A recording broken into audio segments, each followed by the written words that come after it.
நமது கர்த்தரும் இரட்சகரும் இருக்கிற கர்த்தராகிய இயேசு கிறிஸ்துவின் நாமத்தினாலே உங்கள் அனைவரையும் வாழ்த்தி இன்றைய வேத படிப்பினைக்கு நான் உங்களை வரவேற்கிறேன். நம் தேவனுடைய அன்பும் கிருபையும் சமாதானமும் அவருடைய பரிசுத்தமும் அவருடைய நாளுக்கு நாள் நம்ம வருகிற அவருடைய அறிகிற அறிவும் நம்மோடு இருப்பதாக. நம்ம கடந்த சில வாரங்களாக தேவன் நம்மை அன்பு கூர்ந்தது போல நாம் எப்படி மற்றவர்களை அன்பு கூற வேண்டும் அப்படின்ற அந்த ஒரு பிராட் டாப்பிக்கை தான் நம்ம ஆராய்ந்து பார்த்து வந்துகிட்டு இருக்கிறோம். அதுல வந்துட்டு நாம புறப்பட்டு போய் சுவிசேஷம் அறிவிக்கிறது தான் தேவன் நம்ம மேல எப்படி அன்பு செய்தாரோ அதே போல மற்றவர்களை அன்பு செய்ய வேண்டிய ஒரு கடமையா நமக்கு இருக்குதுன்றத நம்ம பார்த்துக்கிட்டு வரோம். எப்படி நம்ம மற்றவர்களுக்கு சென்று சுவிசேஷத்தை அறிவிப்பது, எப்படி வந்துட்டு அது நமக்கு சொல்லிக் கொடுக்கப்பட்டு இருக்கிறது. இயேசு கிறிஸ்து அவர் உலகத்துல இருக்கும் பொழுது மனிதனாக அதை எப்படி செய்தார், எப்படி அவருடைய அப்போஸ்தலர்கள் செய்தார்கள் அப்படின்ற அநேக டாபிக்ஸை நம்ம வந்துட்டு டிஸ்கஸ் பண்ணிட்டு வந்துட்டு இருக்கிறோம். அதுல ஒரு டாபிக் நம்ம போன வாரம் கூட பார்த்தோம். இது வந்துட்டு தேவனுடைய ஞானமும் மனிதனுடைய ஞானமும் எப்படிப்பட்டதா இருக்கு. இந்த உலகத்துல நம்ம மனிதர்களை போய் சந்திக்கும் பொழுது ஏன் நாமும் கூட ஒரு காலத்துல இந்த மனித ஞானத்தினால நிரப்பப்பட்டவர்களா இருந்தோம். ஆனா தேவ ஞானம் எப்படிப்பட்டதா இருக்கு, அது எப்படி வேறுபட்டு இருக்குது இந்த உலகம் கொடுக்கக்கூடிய ஞானத்தில் இருந்து அப்படின்ற அந்த டாபிக்கை தான் பார்த்துட்டு வந்தோம். அதுல நம்ம முதல்ல ஒரு 3 டாபிக்ஸ் வந்து நம்ம பார்த்து முடிச்சிட்டோம் இன்டர்னலா. முதலாவது, தேவனுடைய நினைவுகளும் மனிதனுடைய நினைவுகளும் ஒன்றுக்கு ஒன்று நேர்மாறாக இருக்கிறது. அதுக்கு வந்துட்டு வானத்திற்கும் பூமிக்கும் உள்ள பெரிய ஒரு வித்தியாசம் இருக்குதுன்றத நம்ம முதல் டாபிக்கா நம்ம எடுத்து பார்த்திருந்தோம். அப்போ மனித அறிவு கொஞ்சம் கொஞ்சமாக திரட்டப்பட்டு கொஞ்சம் கொஞ்சமாக சேர்ந்து வளர்கிற அறிவா இருக்கு. ஆனா தேவன் எப்போதுமே வந்துட்டு ஞானமாவே இருக்கிறார். அவர் வந்துட்டு எல்லாத்தையுமே முன் அறிந்தவரா இருக்கிறாருன்னு சொல்லி அவருடைய ஞானத்திற்கும் மனிதருடைய ஞானத்திற்கும் இருக்கிற வித்தியாசங்களை எல்லாம் நம்ம ஆராய்ந்து பார்த்துட்டு வந்தோம். 2வதா, மனிதனோட ஞானத்திற்கு வரம்புகள் உண்டு.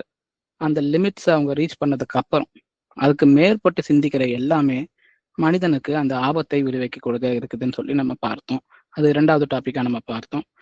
அதனாலதான் நமக்கு சுவிசேஷம் சொல்லி கொடுக்குது, உங்கள் சுய புத்தியின் மேல் நீங்கள் சாயாமல் உங்கள் முழு இருதயத்தோடும் கர்த்தரின் மேல் நம்பிக்கையாக இருக்க வேண்டும் சொல்லி நமக்கு சொல்லிக் கொடுக்குற வசனங்கள் எல்லாத்தையும் நம்ம பார்த்தோம்.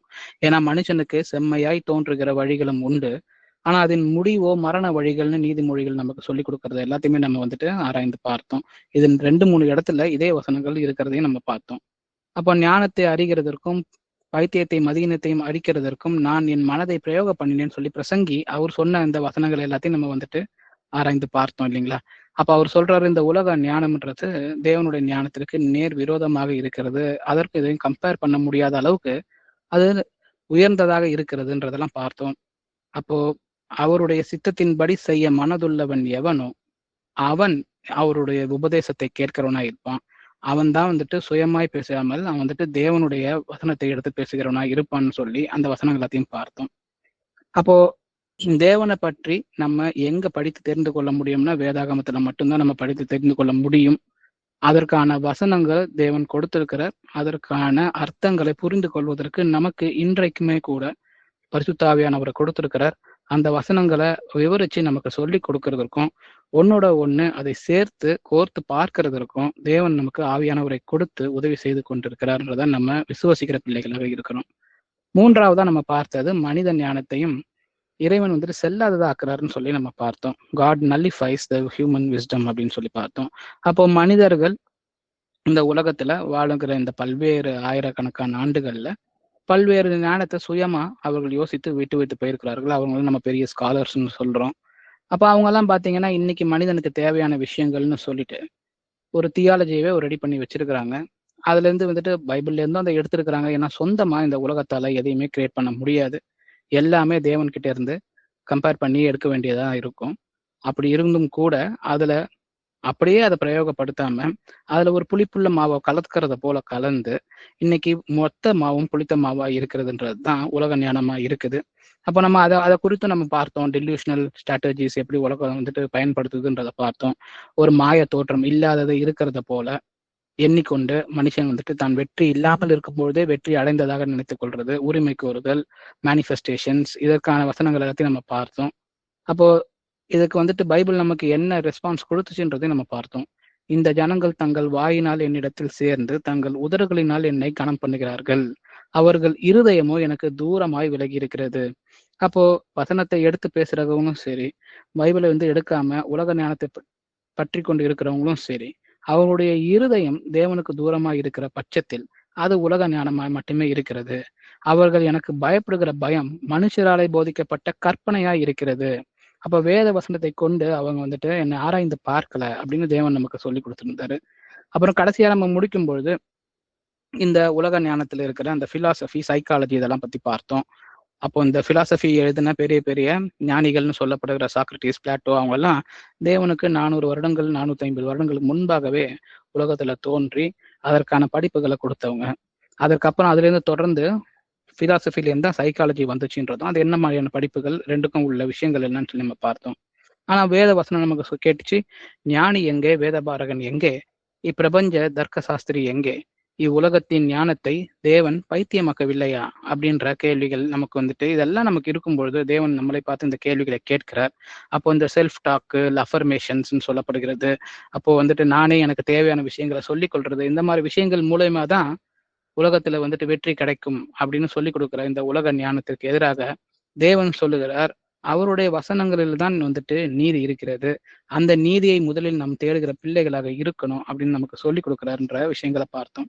மீதி இருக்கிற டாபிக்ஸை நம்ம இன்னைக்கு கவர் பண்ண ட்ரை பண்ணலாம். இன்னைக்கு முதலாவது வசனமாக வாசிக்கலாம். பிரசங்கி 9ஆம் அதிகாரம் வசனம் 11, 12. நான் திரும்பிக் கொண்டு சூரியனுக்கு கீழே கண்டதாவது, ஓடுகிறதற்கு வேகம் உள்ளவர்களின் வேகமும் யுத்தத்திற்கு சௌரியவான்களின் சௌரியமும் போதாது, பிழைப்புக்கு ஞானமுள்ளவர்கள் ஞானமும் போதாது, ஐஸ்வர்யம் அடைகிறதற்கு புத்திமான்கள் புத்தியும் போதாது, தயவு அடைகிறதற்கு வித்துவான்கள் அறிவும் போதாது. அவர்கள் எல்லாருக்கும் சமயமும் தேவ செயல் நேரிட வேண்டும். தன் காலத்தை மனுஷன் அறியான். மச்சங்கள் கொடிய வலையில் அகப்படுவது போலவும் குருவிகள் கண்ணியில் பிடிப்படுவது போலவும் மனுபுத்திரர் பொல்லாத காலத்திலே சடிதியில் தங்களுக்கு நேரிடும் ஆபத்திலே அகப்படுவார்கள். ஆமேன். ஆமீன். இதை வந்துட்டு தேவனிடமிருந்து ஞானத்தை பெற்றுக்கொண்டு அந்த ஞானேந்திரனாய் வாழ்ந்த சாலமன் எழுதுகிறார் அவர் பிரசங்கியில, நான் திரும்பிக் கொண்டு சூரியனுக்கு கீழே கண்டதாவது, ஓடுகிறதற்கு வேகம் உள்ளவர்களின் வேகமும் யுத்தத்திற்கு சௌரியவான்களின் சௌரியமும் போதாது அப்படின்னு சொல்றாரு. இதெல்லாம் அவங்க பெற்றுக்கொண்டு இருந்தாலும் அது போதாதமா இருக்கிறது. பிழைப்புக்கு ஞானமுள்ளவர்களின் ஞானமும் போதாது. அப்போ உலகத்துல இருக்கிற இந்த விஷயங்கள் எல்லாம் இருந்தும் கூட இதெல்லாம் போதாதுன்னு சொல்லி அந்த ஞானேந்திரன் சொல்லுகிறார். ஐஸ்வர்யமும் அடைகிறதற்கு புத்திமான்களின் புத்தியும் போதாது, தயவு அடைகிறதற்கு வித்துவான்களின் அறிவும் போதாது, அவர்கள் எல்லாருக்கும் சமயமும் தேவ செயலும் நேரிட வேண்டும். அப்போ தேவன் அந்த இடத்துல அந்த ஈக்குவேஷன்ல இல்லைன்னா இது எதுவுமே பரிபூரணமா ஆகாது, போதாதுன்றத அவர் சொல்லி கொடுக்கிறார். தன் காலத்தை மனுஷன் அறியான். மச்சங்கள் கொடிய வலையில் அகப்படுவது போலவும் குருவிகள் கண்ணியில் பிடிபடுவது போலவும் மனுபுத்திரர் பொல்லாத காலத்திலே சடிதியில் தங்களுக்கு நேரிடும் ஆபத்தில் அகப்படுவார்கள். அப்போ இது ஒரு எச்சரிப்பு செய்தி போல இருந்தாலுமே கூட நம்மளுடைய சொந்த அறிவு, உலக ஞானம் மட்டுமே நமக்கு போதுமானதா இருக்கும்னா போதாதுன்னு சொல்லி அந்த ஞானத்தை பெற்றுக்கொண்ட அந்த பிரசங்கி மூலியமாக பரிசுத்த ஆவியானவர் நமக்கு இன்றைக்கும் கூட இதை சொல்லி கொடுக்கறத நம்ம பார்க்கிறோம். அப்போ நம்மளுடைய ஞானமும் நம்மளுடைய விவேகமும் நமக்கு வந்துட்டு இருக்கிற சௌரியங்களும், அப்போ அந்த ஞானம் எதுவுமே வந்துட்டு போதாதுன்னு நமக்கு சொல்லப்பட்டிருக்கிறது. அந்த கொடிய காலம் வரும் பொழுது அந்த காலத்திலே சடிதியில் தங்களுக்கு நேரிடும் ஆபத்தில் அகப்படுவார்கள். அப்போ தேவ ஞானத்தை விரும்பி போகும்பொழுதுதான், நாம புறப்பட்டு போய் தேவ ஞானத்தை மற்றவங்களுக்கு சொல்லி கொடுக்கும் போது மட்டும்தான் அது உலகத்திலிருந்து நம்மளை வேறு பிரித்து காண்பிப்பதற்கு மட்டுமல்ல, நம்ம உலகத்தில வருகிற ஆபத்திலிருந்து நாம தப்பித்துக் கொள்கிற பிள்ளைகளாக இருப்பதற்கும் தேவனுடைய ஞானமே அவசியமாய் இருக்கிறது. அப்ப அவருடைய ஞானம் இல்லாமல், அவருடைய ஞானம் அவருடைய வார்த்தைகள்ல இல்லாம, அதை படிக்காம நான் உலகத்துல எனக்கு சொல்லி கொடுக்கறத அதை ஒரு சப்ஜெக்ட போல எடுத்து படிச்சு நான் தெரிஞ்சுக்குவேன் அப்படின்னு நம்ம நினைச்சோம்னா, அப்போ இந்த வசனங்களை கொடுத்த பரிசுத்த ஆவியானவரை பெற்றுக்கொள்வதில் நமக்கு காண்பிக்க வேண்டிய அந்த ஆர்வத்தை தான் நம்ம காண்பிக்கிற பிள்ளைகளாக இருக்கணும். அப்போ நான் எங்கேயோ போறேன், நான் படிக்கிறேன், இல்லை யாரோ ஒருத்தர் படிச்சு சொல்லி கொடுக்குறாங்க அப்படின்றத மட்டும் நம்ம நிறுத்தி விட முடியாது. நம்மளுடைய ஞானம் தேவனுடைய ஞானத்தோட ஒப்பிட்டு பார்க்கும் பொழுது அது எப்பொழுதுமே வந்துட்டு உலக ஞானம் மிகவும் போதாததா இருக்கிறது. அப்போ அவரை பற்றி தெரிந்து கொள்வதற்கு, அவரை அறிகிற அறிவுல நாள்தோறும் வளருவதற்கு தேவனுடைய வசனங்களே நமக்கு போதுமானதா இருக்குது. அதை எல்லாத்தையும் சொல்லிக் கொடுக்குதுன்றதை பார்க்கிறோம். ஆவியானவரை நம்ம பெற்றுக்கொண்டு அவரிடம் ஜெபிக்கும் பொழுது அவர் நமக்கு அதை சொல்லிக் கொடுக்கிறார். அதைத்தான் நாம வந்துட்டு எடுத்து சொல்லுகிற பிள்ளைகளாக இருக்கணும்னு சொல்லி பார்க்கணும். அப்போ இன்னைக்கு அடுத்த டாபிக்கா நம்ம பார்க்கிறது தேவனுடைய போதனைகள், அதாவது இயேசு கிறிஸ்துவனுடைய போதனைகள் அநேக நேரத்தில் ஏற்றுக்கொள்ள முடியாதவைகளாய் இருந்து பலரால் நிராகரிக்கப்பட்டதாய் இருந்ததுன்றத நம்ம வேதத்தை வாசிக்கும் போதே நமக்கு தெரியும். அந்த வசனங்களை எல்லாம் நம்ம இன்னைக்கு வாசிச்சு வாசிக்கலாம். யோவான் 1ஆம் அதிகாரம் வசனம் 10-11. அவர் உலகத்தில் இருந்தார், உலகம் அவர் மூலமாய் உண்டாயிற்று, உலகமோ அவரை அறியவில்லை. அவர் தமக்கு சொந்தமானதிலே வந்தார், அவருக்கு சொந்தமானவர்களோ அவரை ஏற்றுக்கொள்ளவில்லை. ஆமென். ஆமென். அப்போ அவர் ஏற்கனவே உலகத்துல இருந்தார், உலகம் அவர் மூலமாய் தான் உண்டாயிற்று, உலகமோ அவரை அறியவில்லை. இப்படிப்பட்ட ஒரு தேவன் இருக்கிறார்ன்றத அறியாமல தான் இருந்தாங்க. இந்த உலகத்தை பத்தி சொல்றாங்க இல்லைங்களா? மொத்த உலகத்துல இருக்கிற மக்களை பத்தி தேவன் சொல்லுகிறார். அவர் இருந்தும் கூட அவரை அறியாமல் தான் இருந்திருக்கிறான். அவர் தமக்கு சொந்தமானதிலே வந்தார், அவருக்கு சொந்தமானவர்களோ அவரை ஏற்றுக்கொள்ளவில்லை. அப்போ ஏன் தேவனை ஏற்றுக்கொள்ளவில்லை? அவர் சொன்ன போதனைகள் அப்படி எப்படி அவங்களுக்கு கடினமானதா இருந்துச்சு? அப்ப அந்த கடினத்திற்கு காரணம் என்ன? உலக ஞானத்துல ஊறி போய் உலகம் சொல்லி கொடுக்கிற வழியை கற்றுக்கொண்டு அதிலேயே வாழ்ந்து பழகினவர்களுக்கு தேவன் தன்னுடைய வெளிச்சத்தை பிரகாசிக்க பண்ணும்போது கூட அந்த பிரகாசத்துக்குள் வருவதற்கு அவங்களுக்கு தடையா இருக்கிறது இந்த உலக ஞானம். அப்போ அதை எல்லாத்தையும் எந்தெல்லாம் அவங்க லேர்ன் பண்ணியிருக்கிறாங்களோ, உலகம் எதெல்லாம் கத்து கொடுத்துருக்கோ அதை எல்லாத்தையும் சரண்டர் பண்ணி, தேவனே நீங்க எனக்கு சொல்லி கொடுக்கறது தான் எல்லாத்த விட சரியானதா இருக்கும், அதுதான் முக்கியமானதா இருக்கும்னு அந்த சரண்டரிங் இல்லாம நமக்கு தெரிந்த அறிவை வைத்து மட்டும்தான் நம்ம எல்லாத்தையும் பார்க்க போகிறதா இருக்கும் பொழுது சில விஷயங்கள் தேவன் சொல்றது நமக்கு ஏற்றுக்கொள்வதற்கு பெரிய தடையா இருக்குது. அதைத்தான் அன்னைக்கு இஸ்ரவேல் மக்களும் அதே விஷயத்தை தான் செய்தாங்க. தேவனுடைய வழியில் அவங்க நடத்தப்பட்டு அநேக நாட்களில் அநேக வித அவங்களுக்கான நியமங்களை கொடுக்கப்பட்டு அவர்களுக்கு நியாயப்பிரமாணங்கள் கொடுக்கப்பட்டு வழி நடத்தப்பட்டும் கூட அதை பின்பற்றியும் பின்பற்றாமலும் பல நேரங்களில அவங்க தொடர்ந்து தேவனுக்கு எதிரான காரியங்களை செய்து மீண்டுமாய் தீர்க்கதரிசிகள் மூலமா தேவன் பேசி இப்படி அவங்களுடைய வாழ்க்கை ஃபுல்லாவே பின்பற்றியும் பின்பற்றாமலும் இருந்து உலகத்திற்கு அவங்களை சுத்தி இருக்கிறவங்களுக்கு ஒத்த வேஷம் அவங்க தரிச்சாங்க. தேவன் எவ்வளவுக்கு அளவுக்கு அவங்க உலகத்திலிருந்து பிரித்து கொண்டு அவருடைய வழியில் நடத்த சித்தமா இருந்தாரோ அதற்கு ஆப்போசிட்டா அவங்க போய் உலக ஞானத்தோட உலகத்துல இருக்கிறவங்கள போல எங்களுக்கும் ராஜா வேணும், உலகத்துல இருக்கிறவங்கள போல நாங்களும் செய்வோம் அப்படின்னு தொடர்ந்து அவங்க கரைப்படுத்தி கொண்டே வந்த தோட்டு உண்மை அவங்களுக்கு வெளிப்படும் நேரத்துல அந்த உண்மையை ஏற்றுக்கொள்வதற்கு அவங்களுக்கு மனதில்லாம இருந்திருக்கிறாங்க.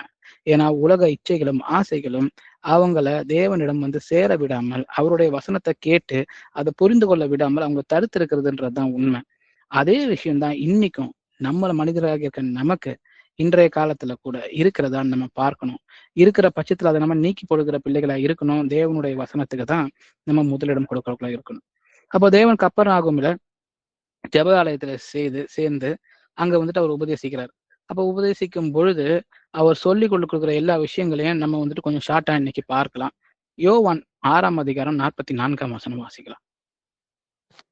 என்னை அனுப்பின பிதா ஒருவனை இழுத்து கொள்ளாவிட்டால் அவன் என்னிடத்தில் வரமாட்டான். கடைசி நாளில் நான் அவனை எழுப்புவேன்.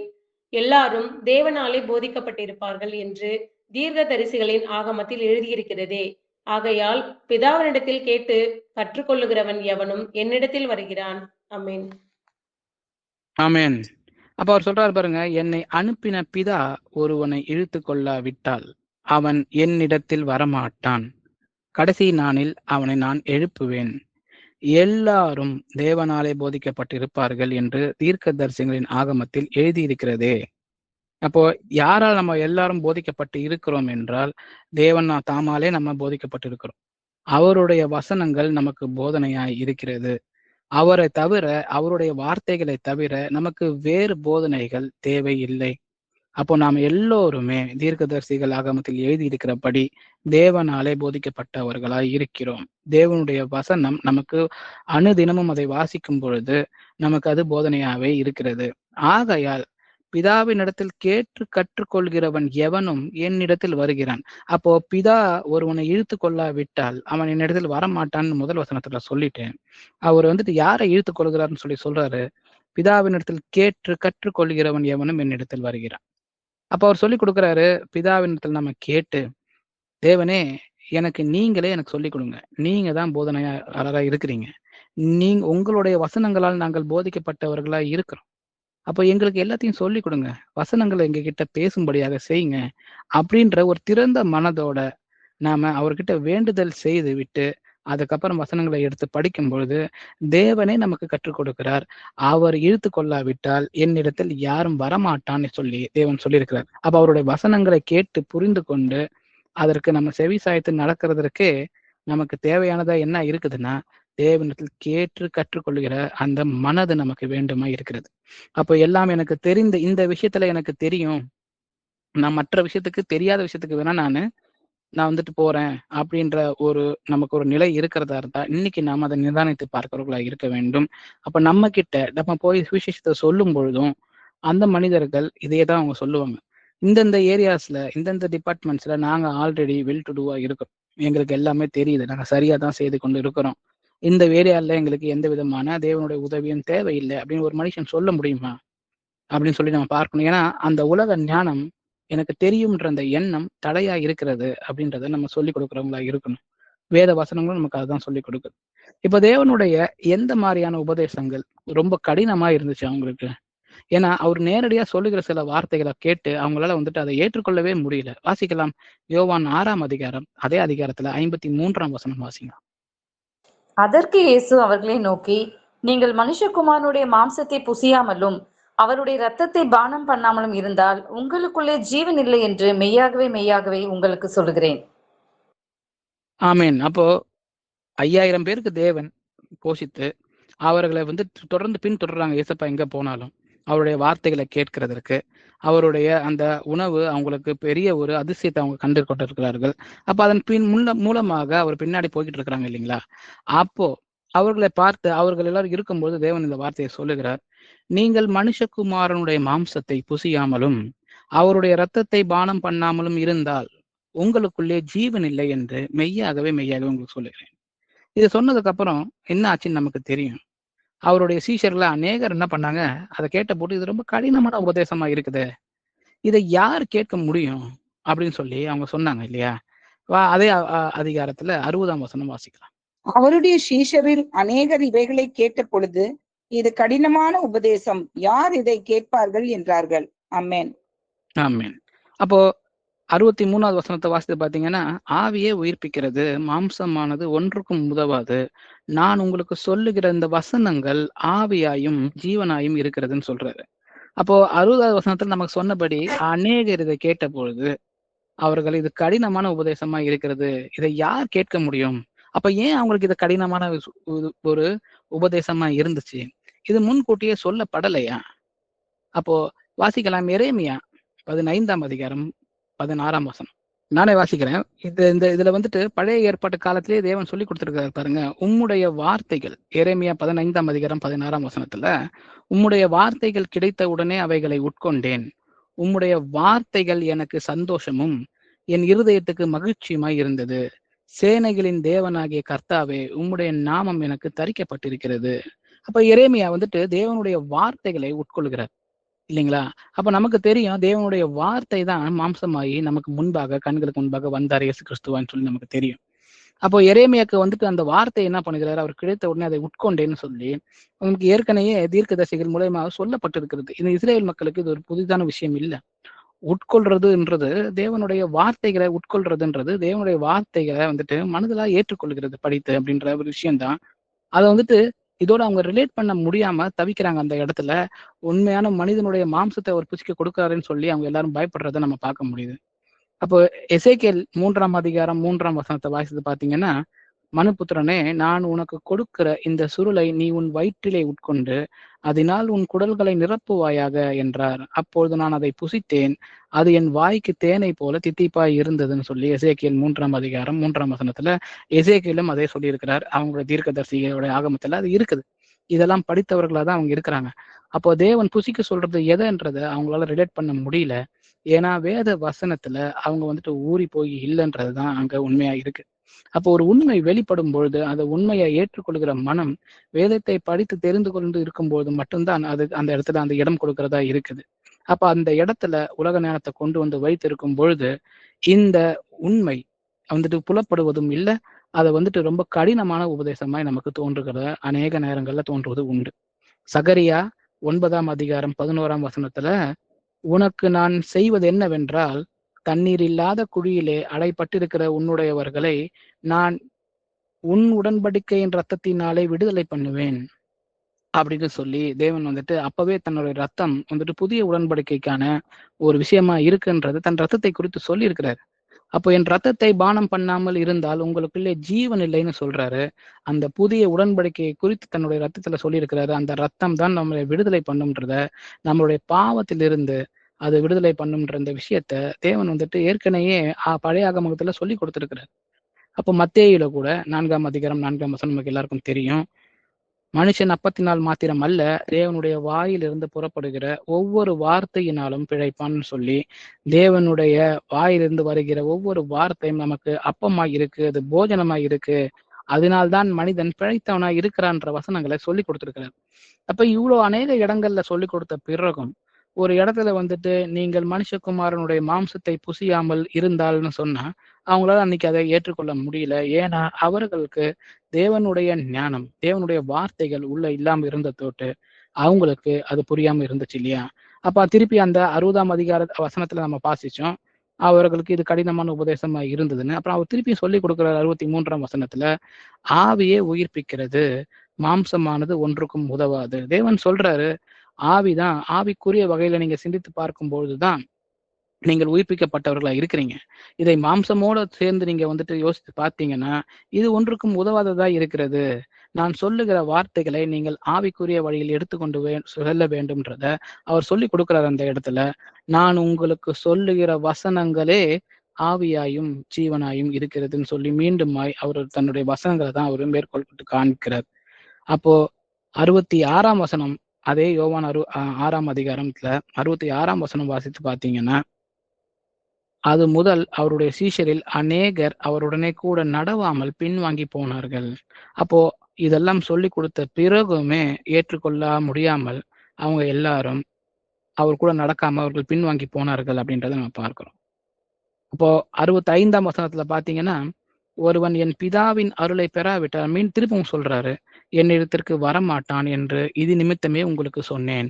அப்போ இதை எல்லாத்தையும் சொல்லி கொடுத்த பிறகும் அவங்க எல்லாரும் பின்வாங்கி போகும்பொழுது, ஏன்னா அவங்களுக்கு அந்த உலக ஞானம் அங்க நிரப்பப்பட்டு இருக்குது, அவங்க பின்வாங்கி போகும்பொழுது ஆவிக்குரிய விஷயத்தை ஆவிக்குரிய விஷயத்தோட இணைத்து பார்க்காம அதை மாம்சத்துக்குரிய விஷயத்தோட இணைத்து பார்த்த தோட்டு அவர் முன்னாடி சொன்னதை திரும்பவும் சொல்லுகிறார். இதனாலதான் நான் சொன்னேன், பிதாவின் அருளை பெறாவிட்டால் தேவனுடைய வார்த்தையின் அந்த நமக்கு உள்ள நடக்க வேண்டிய அந்த மாற்றங்கள், அந்த வார்த்தை மாற்றத்தை நம்ம அலோவ் பண்ணலைன்னா அப்போ அது நம்ம தேவன் கிட்ட நம்ம போய் சேருவதற்கு அது பெரிய தடையா இருக்குது. ஏன்னா அந்த மாம்ச சிந்தனைகள் நம்மை சூழ்ந்து கொண்டதா இருக்குது.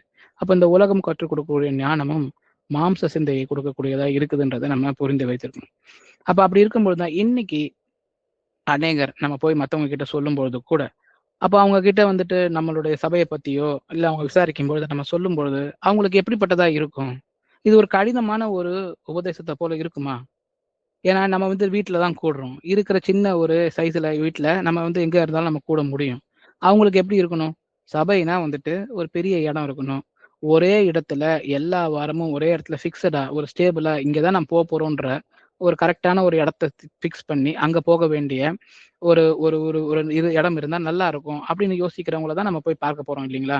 ஏன்னா கட்டட சபைகள் அப்படிப்பட்டதா தான் இருக்குது. எல்லா வசதியும் அதுல இருக்கணும். அதுல ஃபேன் இருக்கணும், லைட் இருக்கணும், எல்லா வசதியும் இருக்கணும். அப்போ ஒரு பெரிய கூட்டத்துல போகும்பொழுது தான் அவங்களுக்கு அந்த போய் நான் வந்துட்டு ஒரு இடத்துல போய் நான் கூடி தேவனை ஜெபிச்சிருக்கிறேன். அப்ப அந்த ஆராதனை பாட்டுகள் அநேக பாட்டுகளை பாடும்பொழுது தான் அந்த ஆராதனை பண்ண அந்த எனக்கு ஒரு ஃபீலிங் வருதுன்ற ஃபீலிங் பேஸ்ட் பிரேயர்ஸ். அப்போ நம்ம இதெல்லாம் வந்துட்டு நம்ம சொல்லும்பொழுது நாம எப்படி கூடுறோம்னு சொல்லி கொடுக்கும் பொழுது அவங்களுக்கு அது ஏற்றுக்கொள்ள விதமா இருக்காது. அப்போ ஏற்றுக்கொள்ள விதமா இல்லாம இருக்கிறதுக்கு காரணம் உலகம் அவங்களுக்கு கற்றுக் கொடுத்துருக்கிற இந்த வழியா தான் இருக்குது இல்லைங்களா? அப்போ அதே போல அங்க போகிறவங்களுக்கு எல்லாருக்கும் எனக்குன்னு ஒரு பேர் வேணும், எனக்கு ஒரு மரியாதை வேணும். அப்போ யார் வந்தாலும் அப்போ வந்து எல்லார்கிட்டையும் கேட்பாங்க, நீங்க என்ன, ஏன்னா மனிதர்களை எடை போடுகிற விஷயங்கள் அந்த சபைகள்ல நடக்குது. அப்போ உங்களுக்கு எப்படிப்பட்டவர்களா நீங்க இருக்கிறீங்க, உங்களை வந்துட்டு உங்களுடைய பேக்ரவுண்ட் என்னன்னு தெரிஞ்சுக்க ஆசைப்படுவாங்க. இதெல்லாம் தான் அங்க மேன்மையா இருக்கும். அப்ப இந்த மாதிரி காரியங்கள் தான் அங்க வந்துட்டு முக்கியத்துவம் கொடுக்கப்பட்டதா இருக்கும் இல்லைங்களா? அப்போ இதெல்லாம் எங்கிருந்து வருகிற ஞானம்? இது வந்துட்டு தேவனுடைய இடத்துல இருந்து வருகிற ஞானமா? இல்லையே. இது உலகத்திலிருந்து வருகிற ஞானம். ஒரு மனிதனை எடை போடுறது, அவங்க கேள்விகளை கேட்டு அவங்க சொல்ற பதிலை வச்சு எடை போடுறது வந்துட்டு எங்கிருந்து வருகிற ஞானமா இருக்குது? அப்படி கேட்கிறதா இருந்தா எவ்வளவு உங்களுக்கு வசனங்கள் தெரியும்? எவ்வளவு தேவன் உங்ககிட்ட பேசியிருக்கிறாரு, இந்த மாதிரி விஷயங்களை பத்தி யாராவது வந்து எங்கேயாவது பேசுவாங்களா அப்படின்றதுதான் யோசிச்சு பார்க்கணும். ஏன்னா இடமும் பொருளும் ஆட்களும் முக்கியமா, இல்ல தேவனுடைய வசனம் உண்மையா எடுத்து சொல்லப்படுகிற இடம் முக்கியமா? அவர் எப்படிப்பட்ட இடத்தை தேவன் தேர்ந்தெடுத்தார் அவர் உலகத்தில் வந்திருக்கும் பொழுது? இதை எல்லாத்தையும் படித்து பார்க்கும்போதுதான் நம்மளால பிரித்து பார்க்க முடிகிற பிள்ளைகளா நம்ம இருக்கணும். வாசிக்கலாம். மத்தேயு 10ஆம் அதிகாரம் 23ஆம் வசனம். ஒரு பட்டணத்தில் உங்களை துன்பப்படுத்தினால் மறு பட்டணத்திற்கு ஓடிப்போங்கள். மனுஷகுமாரன் வருவதற்குள்ளாக நீங்கள் இஸ்ரவேலருடைய பட்டணங்களை எல்லாம் சுற்றி முடியாதென்று மெய்யாகவே உங்களுக்கு சொல்லுகிறேன். ஆமென். ஆமென். அப்ப பாருங்க, இந்த மாதிரியான உபதேசங்கள் தொடர்ந்து தேவன் சொல்லிக் கொடுக்கிறார். அப்ப இதெல்லாம் வந்துட்டு கடினமான உபதேசமா இருக்குது. இதெல்லாம் வந்துட்டு ஒரு இடத்துல நீங்க ஃபிக்ஸ் ஆகி அங்கே இருந்து என்னுடைய வசனங்களை வார்த்தைகளை தியானிங்கன்னு சொல்லி கொடுத்த மாதிரியா இருக்குது. ஏன்னா அவர் சொல்றாரு பாருங்க, ஒரு பட்டணத்தில் உங்களை துன்பப்படுத்தினால் நீங்க உடனே போய் ஓடி ஒளிஞ்சு கொள்ளுங்க, இல்ல என்னை கூப்பிடுங்க, நான் வந்து உங்களுக்கு உதவி செய்யறேன் அப்படின்னு தான் சொல்லல பாருங்க. ஒரு பட்டணத்தை உங்களை துன்பப்படுத்தினால் மறு பட்டணத்திற்கு ஓடி போங்கள். அப்ப தேவனை பற்றி சொல்லுகிற இந்த சுவிசேஷ அறிவிப்பு, அதற்கே தேவன் கொடுக்கிற அவருடைய சொல்யூஷனை பார்த்தீங்கன்னா, ஒரு பட்டணத்தில் உங்களை துன்பப்படுத்தினால் மறு பட்டணத்திற்கு ஓடி போங்கள். மனுஷகுமாரன் வருவதற்குள்ளாக நீங்கள் இஸ்ரவேலுடைய பட்டணங்களை எல்லாம் சுற்ற முடியாது என்று மெய்யாகவே உங்களுக்கு சொல்லுகிறேன். அப்ப அவ்வளவு சீக்கிரமா நான் வரப்போகிறேன்னு சொல்றாரு. ரெண்டாவது, முதலாவது அங்க சொல்றது என்னன்னா, அவர் சொல்றாரு இப்படிதான் இருக்கும், சுவிசேஷம் அறிவிப்பது இப்படிதான் கஷ்டமானதா தான் இருக்கும் அப்படின்னு சொல்லி கொடுக்குறாரு. அப்போ ஒரு இடத்துல நான் ஃப்ரீஸா இருந்து ஸ்டேபிளா இருந்து அந்த இடத்திலே இருந்து என்னுடைய காரியங்களை செய்து கொள்வேன் அப்படின்னு சொல்ற இந்த உலகத்துல இருக்கிற விஷயங்கள் எப்படிப்பட்டதா இருக்குது? தேவன் சொல்லி கொடுக்கறத ஏற்றுக்கொள்ள விதமா இருக்குதானா? இல்ல. அப்ப இந்த வசனத்தை சொல்லி ஒரு இடத்துல இல்லாம நீங்க புறப்பட்டு போய் சொல்லணும்னு சொல்லும் பொழுது அது எவ்வளவு கடினமா இருக்கும் இங்க இருக்கிற அநேக பேருக்கு அப்படின்னு சொல்லி நம்ம பார்க்க முடியும். அதே போல மத்தேயு 10ஆம் அதிகாரம் 28ஆம் வசனத்துல நம்ம வாசிச்சு பார்த்தோம்னா, ஆத்மாவை கொல்ல வல்லவர்களாய் இராமல் சரீரத்தை மாத்திரம் கொல்லுகிறவர்களுக்கு நீங்கள் பயப்பட வேண்டாம், ஆத்மாவையும் சரீரத்தையும் நரகத்திலே அழிக்க வல்லவருக்கே பயப்படுங்கள். அப்ப தேவன் சொல்றாரு பாருங்க, உங்களை வந்து அவங்க கொல்றதற்கும் சான்ஸ் இருக்குன்னு சொல்றாரு இந்த வசனத்து மூலமா. அவர்களால காண முடியாமல் இருக்கிற ஆத்மாவை கொல்ல அவர்களால் முடியாது. அவர்களால் வந்துட்டு வெளியே இருக்கிற இந்த சரீரத்தை மட்டும்தான் அவங்களால கொல்ல முடியும். அவங்களுக்கு நீங்க பயப்பட வேணாம்னு சொல்லி கொடுக்குறாரு.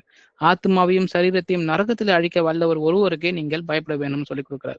இது எவ்வளவு ஒரு கடினமான ஒரு உபதேசமா அநேகருக்கு தோன்றக்கூடும் என்று சொல்லி நம்ம வந்து யோசிச்சு பார்க்கிறோம்.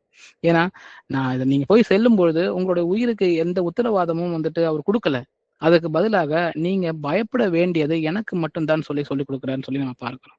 அதே மத்தேயுல 5ஆம் அதிகாரம் 11ஆம் வசனத்துல கூட, என் நிமித்தம் உங்களை நிந்தித்து துன்பப்படுத்தி பலவித தீமையான மொழிகளையும் உங்கள் பேரில் பொய்யாய் சொல்வார்களேயானால் நீங்கள் பாக்கியவனாய் இருப்பீர்கள். இன்னும் இந்த போல அநேக வசனங்கள் நமக்கு உண்டு. அப்ப தேவன் வந்துட்டு இதெல்லாம் சொல்லி கொடுக்கும் பொழுது ஏற்றுக்கொள்வதற்கு கடினமா நமக்கு இருக்கிறதா? நம்மை நிதானித்து பார்ப்போம். அப்படி இருந்ததுன்னா நாம புரிந்து கொள்ளணும், இன்னும் நமக்குள்ள மாம்ச சிந்தனையா இருக்கிற இந்த உலக ஞானம் தான் நமக்குள்ள வந்து தடையா இருக்குது. இதெல்லாம் கடினமா நமக்கு தெரியப்படுத்துது. ஏன்னா இதை எல்லாத்தையும் விட்டு கொடுத்த அப்போஸ்தலர்களும் அவருடைய சீஷர்களும் உயிரை வந்து துச்சமா மதிச்சு அவங்க சுவிசேஷத்தாவிக்கு புறப்பட்டு போனார்கள். அவங்க வந்துட்டு அதை செய்து காண்பித்திருக்கிறார்கள் சொல்லி பார்க்கிறோம். இதையெல்லாம் முழுமையா ஏற்றுக்கொள்வதற்கு அவர்கள் செய்தது அன்றைய காலத்துல அவர்களுக்கு இருந்த அந்த உலக ஞானத்தை தூக்கி எறிந்த பின்புதான், இல்லையா? வாசிக்கலாம். யோவான் 8ஆம் அதிகாரம் 47ஆம் வசனம். தேவனால் உண்டானவன் தேவனுடைய வசனங்களுக்கு செவி கொடுக்கிறான். நீங்கள் தேவனால் உண்டாயிராதபடினால் செவி கொடாமல் இருக்கிறீர்கள் என்றார். ஆமேன். அப்ப வந்து இங்க சொல்றாரு பாருங்க, தேவனால் உண்டானவன் தேவனுடைய வசனங்களுக்கு செவி கொடுக்கிறான். அப்ப தேவனுடைய வசனங்கள் தான் இதெல்லாம். கடினமா இருந்தாலும் தேவனுடைய வசனங்கள் தான். அதற்கு செவி கொடுக்கிறவன் தேவன் எந்த இன்டென்ஷனோட இதை சொல்லுகிறார், அதை நம்ம செய்யற பிள்ளைகளா இருக்கணும். அந்த ஃபுல் சரண்டர் அப்படி கொடுக்கும் பொழுது மட்டும்தான், நம்மளை தாழ்மைப்படுத்தி அங்க போகும்பொழுது மட்டும்தான் நாம தேவனுடைய பிள்ளைகளாக இருக்கிறோம்.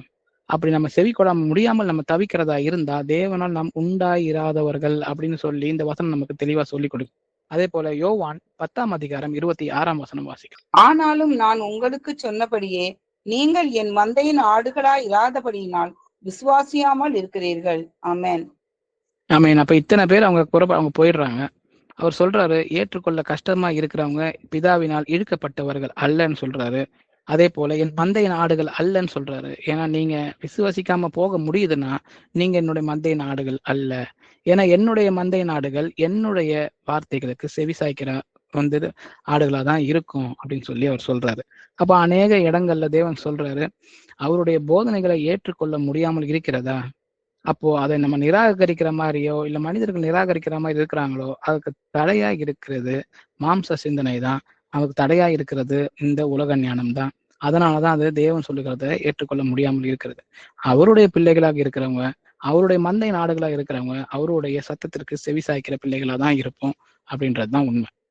அப்போ 5வதா நம்ம இன்னொரு டாபிக் பார்க்குறோம். முட்டாள்தனமாக தோன்றுவதை கூட தேவன் வந்துட்டு எடுத்து அதை பயன்படுத்துகிறார். உடைந்த பாத்திரத்தை எடுத்து தேவனால பயன்படுத்த முடியும். இது இந்த உலகத்திற்கு நேர் ஆப்போசிட்டான ஒரு கான்செப்டா தான் இருக்கு இல்லைங்களா?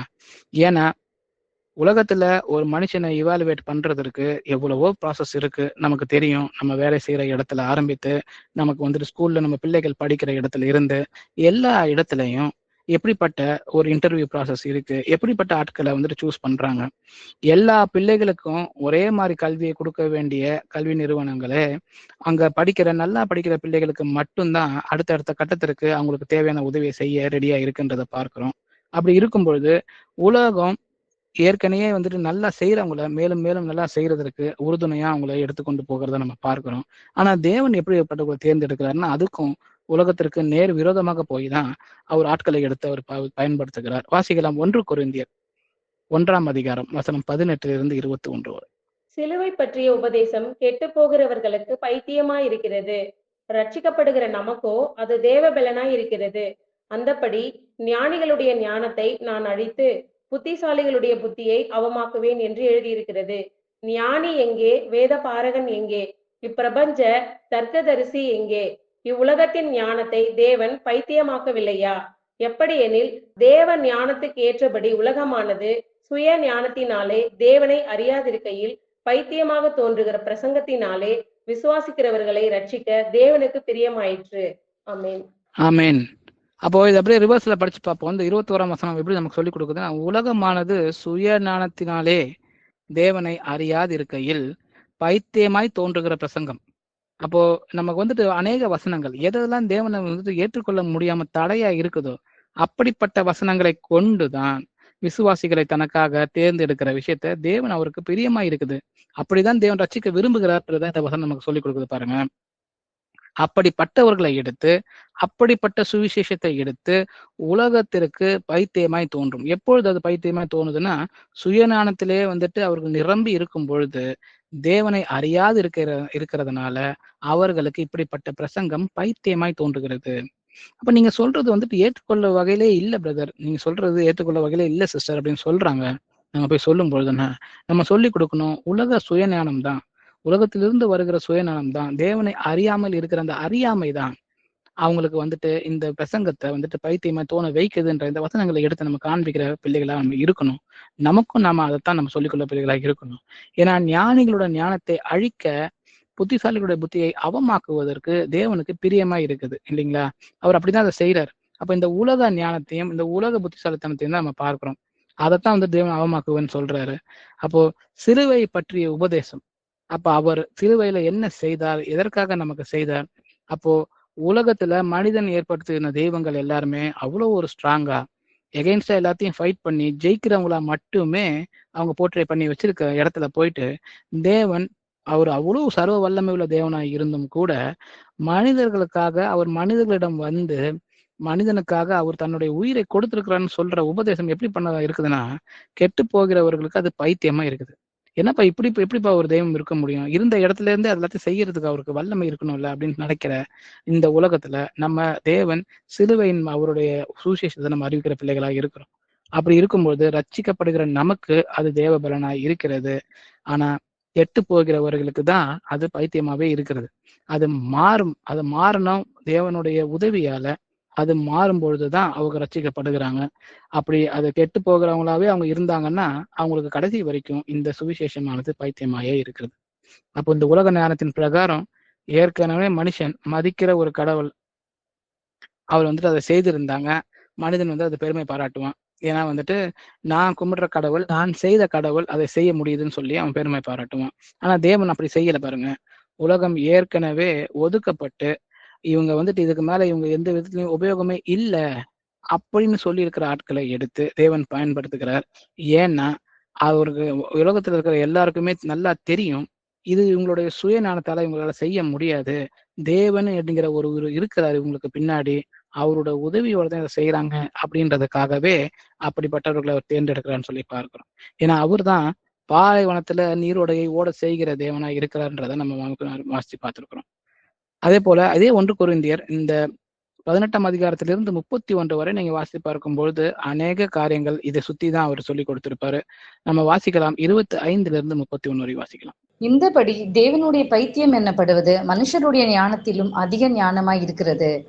தேவனுடைய பலவீனம் என்னப்படுவது மனுஷருடைய பலத்திலும் அதிக பலமாய் இருக்கிறது. எப்படி எனில் சகோதரரே, நீங்கள் அழைக்கப்பட்ட அழைப்பை பாருங்கள். மாம்சத்தின்படி ஞானிகள் அநேகர் இல்லை, வல்லவர்கள் அநேகர் இல்லை, பிரபுக்கள் அநேகர் இல்லை. ஞானிகளை வெட்கப்படுத்தும்படி தேவன் உலகத்தில் பைத்தியமானவைகளை தெரிந்து கொண்டார். பலமுள்ளவைகளை வெட்கப்படுத்தும்படி தேவன் உலகத்தில் பலவீனமானவைகளை தெரிந்து கொண்டார்.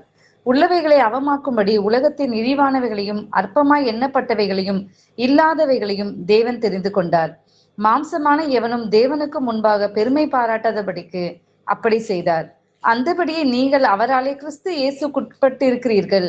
எழுதியிருக்கிறபடி மேன்மை பாராட்டுகிறவன் கர்த்தரை குறித்தே மேன்மை பாராட்டத்தக்கதாக அவரே தேவனால் நமக்கு ஞானமும் நீதியும் பரிசுத்தமும் மீட்புமானார். ஆமேன்.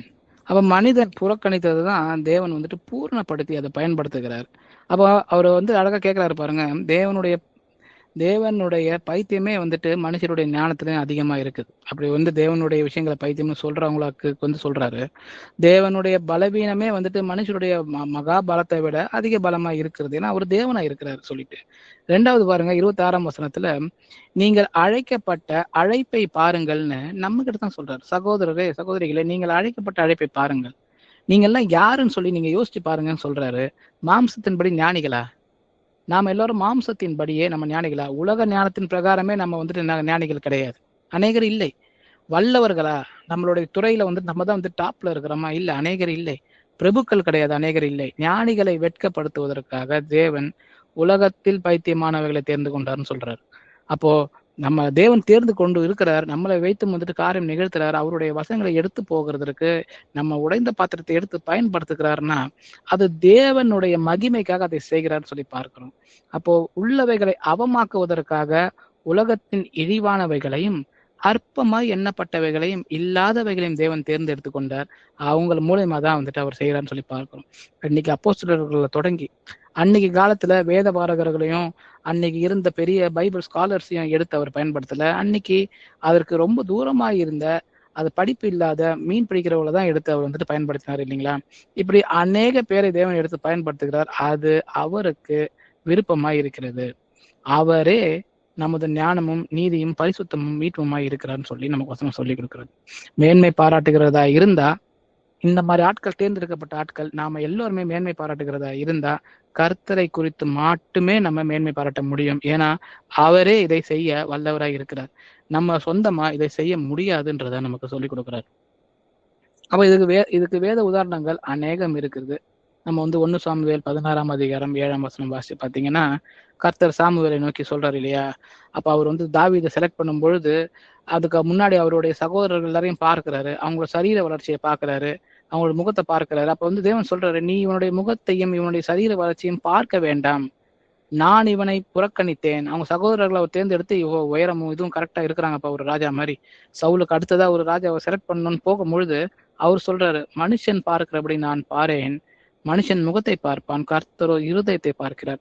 அப்போ உலக ஞானம் வெளிப்புற தோற்றத்தை மட்டும்தான் நமக்கு சொல்லி கொடுக்குது. ஆனா தேவ ஞானம் ஆவியில நம்ம செயல்படும் பொழுது அது கர்த்தர் இருதயத்தை பார்த்து செலக்ட் பண்ற அந்த விஷயத்த அன்னைக்கு கற்றுக் கொடுக்குறான்னு சொல்லி பார்க்கிறோம். அப்போ ஆடு மேய்க்கிற ஒரு சிறுவனை தான் இந்த அடுத்த ராஜாவா இஸ்ரேலுக்கு அவர் சூஸ் பண்றாருன்னு சொல்லி பார்க்க முடியும். அதே போல திக்குவாய் உள்ள மோசே, அவர் அநேக காரணங்களை சொன்னாலும் அவரை எடுத்துக்கொண்டு அவர் மூலியமா தான் எல்லாத்தையும் நான் செய்வேன்னு சொல்றாரு. அப்ப அவனை நோக்கி அவர் சொல்றாரு இல்லைங்களா? அந்த யாத்திராகமத்துல 4ஆம் அதிகாரம் வசனம் 10-12 வரைக்கும் வாசிச்சு பார்த்தீங்கன்னா அந்த கான்வர்சேஷன் மோசேவோட தேவன் பேசுகிற அந்த கான்வர்சேஷனை வாசிக்க முடியும். அப்போ தேவர் கேட்கிறாரு. அப்போ அவர் நான் வாக்குக்கு வல்லவன் அல்லன்னு சொல்றாரு, நான் திக்கு வாயும் மந்த நாவமா இருக்கிறேன்னு சொல்லி அவர் சொல்லும் பொழுது அவர் சொல்றாரு, மனுஷன் வாயை உண்டாக்கினவர் யார்? ஊமையனையும் செவிடனையும் பார்வை உள்ளவனையும் குருடனையும் உண்டாக்கினவர் யாருன்னு சொல்லி தேவன் சொல்றாரு, நீ போ, நான் உன் வாயோடே இருந்து நீ பேச வேண்டியதை உனக்கு போதிப்பேன்னு சொல்றாரு. அப்போ மோசே வந்துட்டு தன்னை வந்துட்டு அவர் உலகத்துல அவர் எப்படிப்பட்டவராக இருக்கிறார்? அவர் வந்துட்டு உலகத்துல ஞானி இல்லையே, உலகத்துல அவர் பெரிய ஒரு வந்துட்டு ஒரு பேச்சாற்றல் உள்ளவர் இல்ல அப்படின்னு அவர் சொல்றாரு. ஆனா தேவன் சொல்றாரு, நான் உன் வாயோட இருந்து நீ பேச வேண்டியதை உனக்கு போதிப்பேன் போன்னு சொல்றாரு. நான் எடுத்து பயன்படுத்த நான் சித்தமா இருக்கும் பொழுது அதுக்கு தேவையானவர்களை நானே பூரணப்படுத்துகிறேன்னு சொல்லி சொல்ற அந்த ஞானம் தான் தேவனுடைய ஞானமா இருக்கிறது. அப்போ தேவன் வந்து விருப்பப்பட்டார்னா ஒரு கழுதையும் தேவனால பேச வைக்க முடியும்ன்றதுதான் உண்மை. அதை வந்துட்டு அதை செய்தும் காண்பித்திருக்கிறார் பிலேயாமருடைய தீர்க்கதரிசி கிட்ட. ஒரு தீர்க்கதரிசி தேவனோட இருந்து வேண்டுதல் மூலமாக நடக்க போகிற விஷயங்களை தெரிந்து கொள்கிற ஒரு தீர்க்கதரிசிக்கே அவர் வந்துட்டு அவருடைய சொந்த கழுதியை வைத்து அவர் வந்துட்டு அவருக்கு சொல்லிக் கொடுக்குற அந்த விஷயங்களை தேவன் செய்ய வல்லவராய் இருக்கிறார்.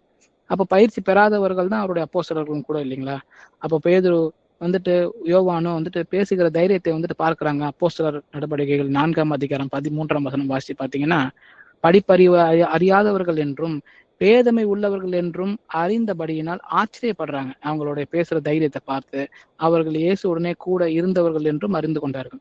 அப்ப இயேசப்பா கூட கூட இருந்ததுக்கே அவங்க வந்துட்டு படிப்பறிவும் பேதமையா இருந்தும் கூட அவங்க பேசுற தைரியத்தை, பேதுரும் யோவானும் பேசுற தைரியத்தை பார்த்து எல்லாரும் ஆச்சரியப்படுறத்தக்க வகையில தேவன் அவங்களை எடுத்து பயன்படுத்துகிறான்னு சொல்லி பார்க்கணும். அப்போ உலகம் ஆச்சரியதான் படும்.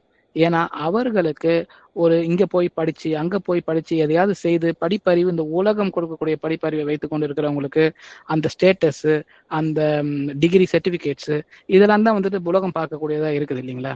அப்ப தேவன் எடுத்து பயன்படுத்துகிறவங்க எல்லாருமே வந்துட்டு உலகத்திற்கு ஞானிகள் அல்லவே அப்படின்னு சொல்லி கொடுக்குறாரு. இதெல்லாம் தான் அதற்கு உதாரணமா இருக்குன்னு சொல்லி பார்க்கிறோம். அடுத்ததாக ஆவியின் உதவியால் தான் நம்ம வந்துட்டு எல்லாத்தையும் பகுத்தறிந்து பார்க்க வேண்டிய பிள்ளைகளாக இருக்கிறோம். அப்போ அந்த ஸ்பிரிச்சுவல் டிசர்ன்மெண்ட் நமக்கு வந்துட்டு அவர் கொடுத்தவராக இருக்கணும். வாசிக்கலாம். 1 கொரிந்தியர் 2ஆம் அதிகாரம் வசனம் 6-8 வரை வாசிக்கலாம். அப்படி இருந்தும் தேறினவர்களுக்குள்ளே ஞானத்தை பேசுகிறோம், இப்பிரபஞ்சத்தின் ஞானத்தை அல்ல, அழிந்து போகிறவர்களாகி இப்பிரபஞ்சத்தின் பிரபுக்களுடைய ஞானத்தையும் அல்ல. உலக தோற்றத்திற்கு முன்னே தேவன் நம்முடைய மகிமைக்காக ஏற்படுத்தினதும் மறைக்கப்பட்டதுமாயிருந்த ரகசியமான தேவ ஞானத்தையே பேசுகிறோம். அதை இப்பிரபஞ்சத்து பிரபுக்களில் ஒருவனும் அறியவில்லை. அறிந்தார்களானால் மகிமையின் கர்த்தரை அவர்கள் சிலுவையில் அறைய மாட்டார்களே. ஆமென். ஆமென். அப்ப வந்து இவரு சொல்றாரு இந்த ஃபர்ஸ்ட் லைன்லயே, தேறினவர்களுக்குள்ளே ஞானத்தை பேசுகிறோம். அப்ப இந்த தேறினவர்கள் யாரு? இவர்கள் தான் வந்துட்டு ஞானத்தை பேசும்பொழுது அதை ஏற்றுக்கொள்கிற பிள்ளைகளா இருக்கிறாங்க இல்லைங்களா? அப்போ தன்னை தானே ஒப்பு கொடுத்து தேவனுடைய ஞானத்தை விரும்பி தேடுகிறவர்கள். அப்போ வந்துட்டு பிதாவின் இடத்தில் சென்று நம்ம கேட்கிறோம், எனக்கு ஞானத்தை கொடுங்க, எனக்கு புரிந்துக்கிற பரிசுத்த ஆவியானவரின் உதவியை கொடுங்க அப்படின்னு சொல்லி கேட்கிற ரெடியா இருக்கிறவங்க. இந்த தேர்ந்தவர்களுக்குள்ளதான் வந்துட்டு ஞானம் பேசப்படுகிறது. இப்பிரபஞ்சத்தின் ஞானம் அல்ல. ஏன்னா பிரபஞ்சத்தின் ஞானமா இருந்தா இந்த பிரபஞ்சம் இதை கேட்டுக்கொண்டிருக்குமே. ஆனா அதனாலதான் சொல்றாரு, இது பிரபஞ்சத்தின் ஞானம் அல்ல, அழிந்து போகிறவர்களாகிய பிரபஞ்சத்தின் பிரபுக்களுடைய ஞானமும் அல்ல. உலகம் தோற்றுவதற்கு முன்பாகவே தேவன் நம்முடைய மகிமைக்காக ஏற்படுத்தினதும் மறைக்கப்பட்டதுமாய் இருந்த ரகசியமான தேவ ஞானம். அப்போ இது ரகசியமா இருக்கு, உலகத்திற்கு இது ரகசியமா இருக்குன்னு சொல்லி அவர் சொல்றாரு. ஏன்னா உலகம் வந்து இது அழிந்து கொள்ள வந்து முடியறது இல்லை. ஏன்னா அது உலகத்திற்கு எதிராக இருக்குது. அப்போ என்னைக்கு உலக ஞானம் வேண்டாம், எனக்கு தேவ ஞானம் தான் வேணும்னு சொல்லி தேர்ந்தெடுத்து வரும்பொழுது அப்போ மட்டும்தான் இந்த ரகசியம் வெளிப்படுகிறதா இருக்குது. அதை நமக்கு தேவனே வெளிப்படுத்துகிறார். அப்ப இந்த பிரபஞ்சத்து பிரபுக்கள் ஒருவனும் அதை வந்துட்டு இந்த ரகசியத்தை அறியாத இருந்திருக்கிறார்கள். ஏன்னா அப்படி அறிந்திருந்தால் மகிமையின் கர்த்தரை அவர்கள் சிலுவையில் அறைந்திருக்க மாட்டார்களே அப்படின்னு சொல்லி நம்ம பார்க்கிறோம். இன்னொரு வசனம் வாசிக்கலாம். 1 கொரிந்தியர் 2ஆம் அதிகாரம் வசனம் 12-14 வாசிக்கலாம். நாங்களோ உலகத்தின் ஆவியை பெறாமல் தேவனால் எங்களுக்கு அருளப்பட்டவைகளை அறியும்படிக்கு தேவனிலிருந்து புறப்படுகிற ஆவியையே பெற்றோம். ஜென்ம சுபாவமான மனுஷனோ தேவனுடைய ஆவிக்குரியவைகளை ஏற்றுக்கொள்ளான். அவைகள் அவனுக்கு பைத்தியமாக தோன்றும். அவைகள் ஆவிக்கேற்ற பிரகாரமாய் ஆராய்ந்து நிதானிக்கப்படுகிறவைகள் ஆனதால் அவைகளை அறியவும் மாட்டான். ஆமென். ஆமென். அப்ப இதை விட தெளிவா சொல்ல முடியாது பாருங்க. உலகத்தின் ஆவியை பெறாமல் அப்போஸ்தலர்கள் சொல்றாங்க, நாங்களோ உலகத்தின் ஆவியை பெறாமல் தேவனால் எங்களுக்கு அருளப்பட்டவைகளை அறியும்படிக்கு தேவனிலிருந்து புறப்படுகிற ஆவியையே பெற்றோம். அப்படி தேவனுடைய ஆவியை பெற்றவர்கள் மாத்திரமே தேவனுடைய வசனங்களை உள்ளபடி எடுத்து சொல்ல முடியும்னு சொல்லி அவர் சொல்றாரு பாருங்க. ஏன்னா அது தேவனால் அருளப்பட்டதா இருக்குது, அதனால அதை செய்ய முடிகிறதுன்னு சொல்றாரு. அப்போ உலகத்தின் ஆவிதான் வந்துட்டு இது எப்படி உலகத்துக்கு ஒத்து வரும்ன்றத யோசிக்கிறதா இருக்கும். அப்போ அநேக விஷயங்கள் உலகத்துல இன்னைக்கு சொல்லிக் கொடுக்குற விஷயங்கள் உலகம் ஏற்றுக்கொள்ளப்படுற வகையில கொஞ்சம் மாத்தி கொஞ்சம் அடிஷனலான விஷயங்களை சேர்த்து சில கடினமா இருக்கிற விஷயங்களை நீக்கி அப்படிதான் வந்துட்டு உலகத்துல சொல்லிக் கொடுக்க வேண்டியதா இருக்குதுன்னு சொல்லி அநேக சபைகள்ல நமக்கு வந்துட்டு தேவனுடைய பேரை சொல்லியிருந்தாலும் சரி, அநேக விஷயங்களை சரியாக சொல்லி கொடுத்திருந்தாலும் சரி, சில விஷயங்களை வந்துட்டு ஒரு காம்ப்ரமைஸ் அவங்க பண்றாங்கன்றதை நம்ம பார்க்க முடியுது. ஏன்னா ஏற்றுக்கொள்ள முடியாம இருக்கிறது, கடினமா இருக்கிறதெல்லாம் சொல்லிக் கொடுக்கும் பொழுது அநேகர் இதை ஏற்றுக்கொள்ள முடியாம வந்துட்டு பிரிந்து போயிடுவாங்கன்ற அந்த பயத்தின் நிமித்தம் எல்லாரும் நம்ம கூட இருக்கணும், எல்லாரும் நிறைய பேர் வரணுன்றதற்காக அவர்களுக்கு உலகத்திற்கு பிடித்தவைகளை எடுத்து சொல்லுகிற வண்ணமாகவே அவங்களுடைய போதனைகள் அமைகிறது. அது வந்து சில விஷயங்களை மட்டும் கான்சென்ட்ரேட் பண்ணி, அப்போ ஐஸ்வர்யம் தான் முக்கியம்னா ஐஸ்வர்யம், யாருக்கு என்ன தேவையோ உலகத்திற்கு காதுகளுக்கு கேட்க எது நல்லா இருக்குதோ அதை மட்டும் சொல்லி கொடுத்து வந்துட்டு தேவனுடைய வார்த்தையை அவங்க வந்துட்டு சுவிசேஷமா சொல்ல முடியும்னு சொல்லி நினைக்கிறாங்க. அது அப்படிப்பட்ட ஆவி உலகத்தின் ஆவியா இருக்கு. ஆனா அப்போஸ்தலர்கள் சொல்றாங்க, நாங்கள் உலகத்தின் ஆவியை பெறாமல் தேவன் எங்களுக்கு அருளப்பட்டவைகளை அறியும்படிக்கு தேவனிடத்திலிருந்து புறப்படுகிற ஆவியையே பெற்றிருக்கிறோம். அப்போ யாருக்கு இது முடியும்னு சொல்றாரு பாருங்க. ஜென்ம சுபாவமான மனுஷனும் தேவனுடைய ஆவிக்குரியவைகளை ஏற்றுக்கொள்ளான். அப்ப ஜென்ம சுபாவம் மனுஷ சுபாவமா வந்துட்டு இந்த உலகத்துல சொல்லி கொடுத்திருக்கிற விஷயங்கள் மட்டும்தான் நம்மளுடைய நினைவுகள்ல இருக்கும் பொழுது அதை நம்மளால ஏற்றுக்கொள்ள முடியாது. இது ஆவிக்குரியவைகளா இருக்குதுன்னு சொல்லி கொடுக்குறாரு. அவைகளை அவனுக்கு பைத்தியமாய் தோன்றும். அவைகள் ஆவிக்கு ஏற்ற பிரகாரமாய் ஆராய்ந்து பார்க்கிறதற்கும் நிதானித்து பார்க்கிறதற்கும் அவைகளை அறியாமல் அவன் இருக்கிறான்னு சொல்லி கொடுக்குறாரு. அப்போ அதே போல அதே 1 கொரிந்தியர்ல 3ஆம் அதிகாரம் வசனம் 18-19 வாசித்து பாத்தீங்கன்னா, ஒருவனும் தன்னைத்தானே வஞ்சிக்காது இருப்பானாக்க, இவ்வுலகத்திலே உங்களில் ஒருவன் தன்னை ஞானி என்று எண்ணினால் அவன் ஞானியாகும்படிக்கு பைத்தியக்காரன் ஆக கடவன்னு சொல்றாரு. அப்போ இந்த உலக ஞானத்திற்கு முதலாவது நம்ம வந்துட்டு புரிஞ்சுக்கணும். இந்த உலக ஞானம்ன்றதை பிரிச்சு பார்க்க நமக்கு தெரியணும். அப்ப தேவன் இதுக்கு வந்துட்டு எப்படி சொல்லுவாரு? இதற்கு விரோதமாக இருக்கும் அவருடைய ஞானமா இருக்கிறதுன்றதை நம்ம பார்க்க முடியும். ஏன்னா 19வது வசனத்துல அதே 1 கொரிந்தியர் 3ஆம் அதிகாரத்துல வாசிச்சு பாத்தீங்கன்னா, இவ்வுலகத்தின் ஞானம் தேவனுக்கு முன்பாக பைத்தியமாய் இருக்கிறது, அப்படியே ஞானிகளை அவர்களுடைய தந்திரத்திலே பிடிக்கிறார் என்றும் சொல்லி அந்த வசனம் தொடர்ந்து போகும். சோ அப்போ அவர் தன்னைத்தானே நம்ம வஞ்சித்துக்காம இருக்கிறதுக்கு இவ்வுலகத்தில் இருக்கிற ஞானி அவன் வந்துட்டு என்ன சொல்லணும்னா, அவனுடைய ஞானம் பத்தாது, போதாது. நம்ம ஆரம்பத்திலே படிச்சோம் இல்லைங்களா? பிரசங்கி இதெல்லாம் பார்த்து நமக்கு சொல்லிக் கொடுக்குறாரு. உலகத்தில் இருக்கிற ஞானிகளோட ஞானம் போதாது தேவனை அறிந்து கொள்வதற்கு. அப்போ எங்க போய் நம்ம படிக்க முடியும்? எங்க போய் நான் வந்துட்டு போதிக்க கற்றுக்கொள்ள முடியும்? யார்கிட்ட போய் நான் கற்றுக்கொள்ள முடியும்? தேவன் ஒருவரை நமக்கு சரியான போதனையா இருக்கிறான்னு சொல்லி நம்ம பார்க்கிறோம் இல்லைங்களா? அவரே நமக்கு போதிக்க கற்றுக் கொடுக்கிறார். அவர் தான் நமக்கு ஒரே ஒரு போதனையாளராக இருக்கிறார். அவருடைய வார்த்தைகளை கொண்டு நம்ம அவர்கிட்ட இருந்து கற்றுக்கொள்ள முடியும்ன்றத நமக்கு அநேக வசனங்கள் சொல்லிக் கொடுக்கறதா இருக்கு. அப்போ ஒரே ஒரு உதாரணத்தை நம்ம பார்க்கலாம். ஏன்னா இந்த இடத்துல இந்த உலக ஞானத்தை ரெப்ரசன்ட் பண்ற மாதிரி இயேசு அவர் உயிரோட இருக்கும்பொழுது அநேக பரிசேயர்களை வந்துட்டு தேவன் வந்துட்டு திட்டி இருந்தாலும், அநேக பரிசேயர்களோட பெயர்கள் சொல்லப்படாமல் இருந்தாலும் இந்த பரிசேயரோட பெயர் சொல்லப்பட்டிருக்கு. அப்ப அவர் தான் வந்து நம்ம நிக்கோதேமுன்னு சொல்லி பார்க்கிறோம். அவர் தேவன் இடத்துல அவர் கேட்கிறார் இல்லையா? வாசிக்கலாம். யோவான் 3ஆம் அதிகாரம் 3ஆம் வசனம் வாசிக்கலாம். இயேசு அவனுக்கு பிரதி உத்தரமாக, ஒருவன் மறுபடியும் பிறவாவிட்டால் தேவனுடைய ராஜ்யத்தை காண மாட்டான் என்று மெய்யாகவே மெய்யாகவே உனக்கு சொல்லுகிறேன் என்றார். ஆமீன். சோ அப்ப பாருங்க, இத வந்துட்டு நிக்கோதேமு வந்துட்டு ஒரு பரிசேயனா இருக்கிறாரு. எப்போதுமே பரிசேயர்கள் ஒரு கூட்டமா சேர்ந்து தேவனிடத்துல வந்துட்டு அவரை சோதிக்கிற வண்ணமாக அநேக கேள்விகளை கேட்டிருக்கிறாங்க. அப்ப அவர்கள் எல்லாருக்கும் வந்துட்டு சரியான பதில வந்துட்டு தேவன் அவங்களுக்கு கொடுத்துருக்கிறான்னு சொல்லி பார்க்கிறோம். அவங்க எல்லாருமே உலக ஞானத்துல அவர்கள் செய்யற சுய ஞானத்தினால அவங்க வந்து செயல்பட்டு கொண்டிருக்கிறவர்கள். அவர்களுக்கு அநேக இடத்துல வந்துட்டு அவர் பதில்களை கொடுக்கிறாருன்னு சொல்லி பார்க்கிறோம். ஆனா இந்த நிக்கோதேமு பெயர் சொல்லப்பட்டிருக்கிற பரிசேயன் யோவான்ல மட்டும்தான் இவரை பத்தி குறிப்பிடப்பட்டிருக்கு. அவர் சொல்றது கேட்கும்போது பாத்தீங்கன்னா, கூட்டமா இல்லாம தனியா தேவனை ராத்திரியில சந்தித்து அவர் கேட்கிறார். அப்போ இவரும் வந்துட்டு ஒரு பெரிய வேத பாரகரா இருக்கிறாரு. அந்த இடத்துல ஞானிகள் உலக ஞானமா இருக்கிற அந்த ஞானியாவும் இருக்கிறாரு. அதே போல வேதத்தை கற்று அறிந்தவரா இருக்கிறாரு, பரிசேயனா இருக்கிறாரு. அப்போ வந்துட்டு உயிர் தெழுதலை நம்புற அந்த பரிசேய கூட்டத்துல அவர் இருக்கிறாருன்னு சொல்லி பார்க்கிறோம். அப்ப அந்த சானட்ரின் அப்படின்னு சொல்ற அந்த குழுவுல ஒரு பெரிய ஒரு முக்கியமான ஒரு ஆளா இருக்கிறாரு.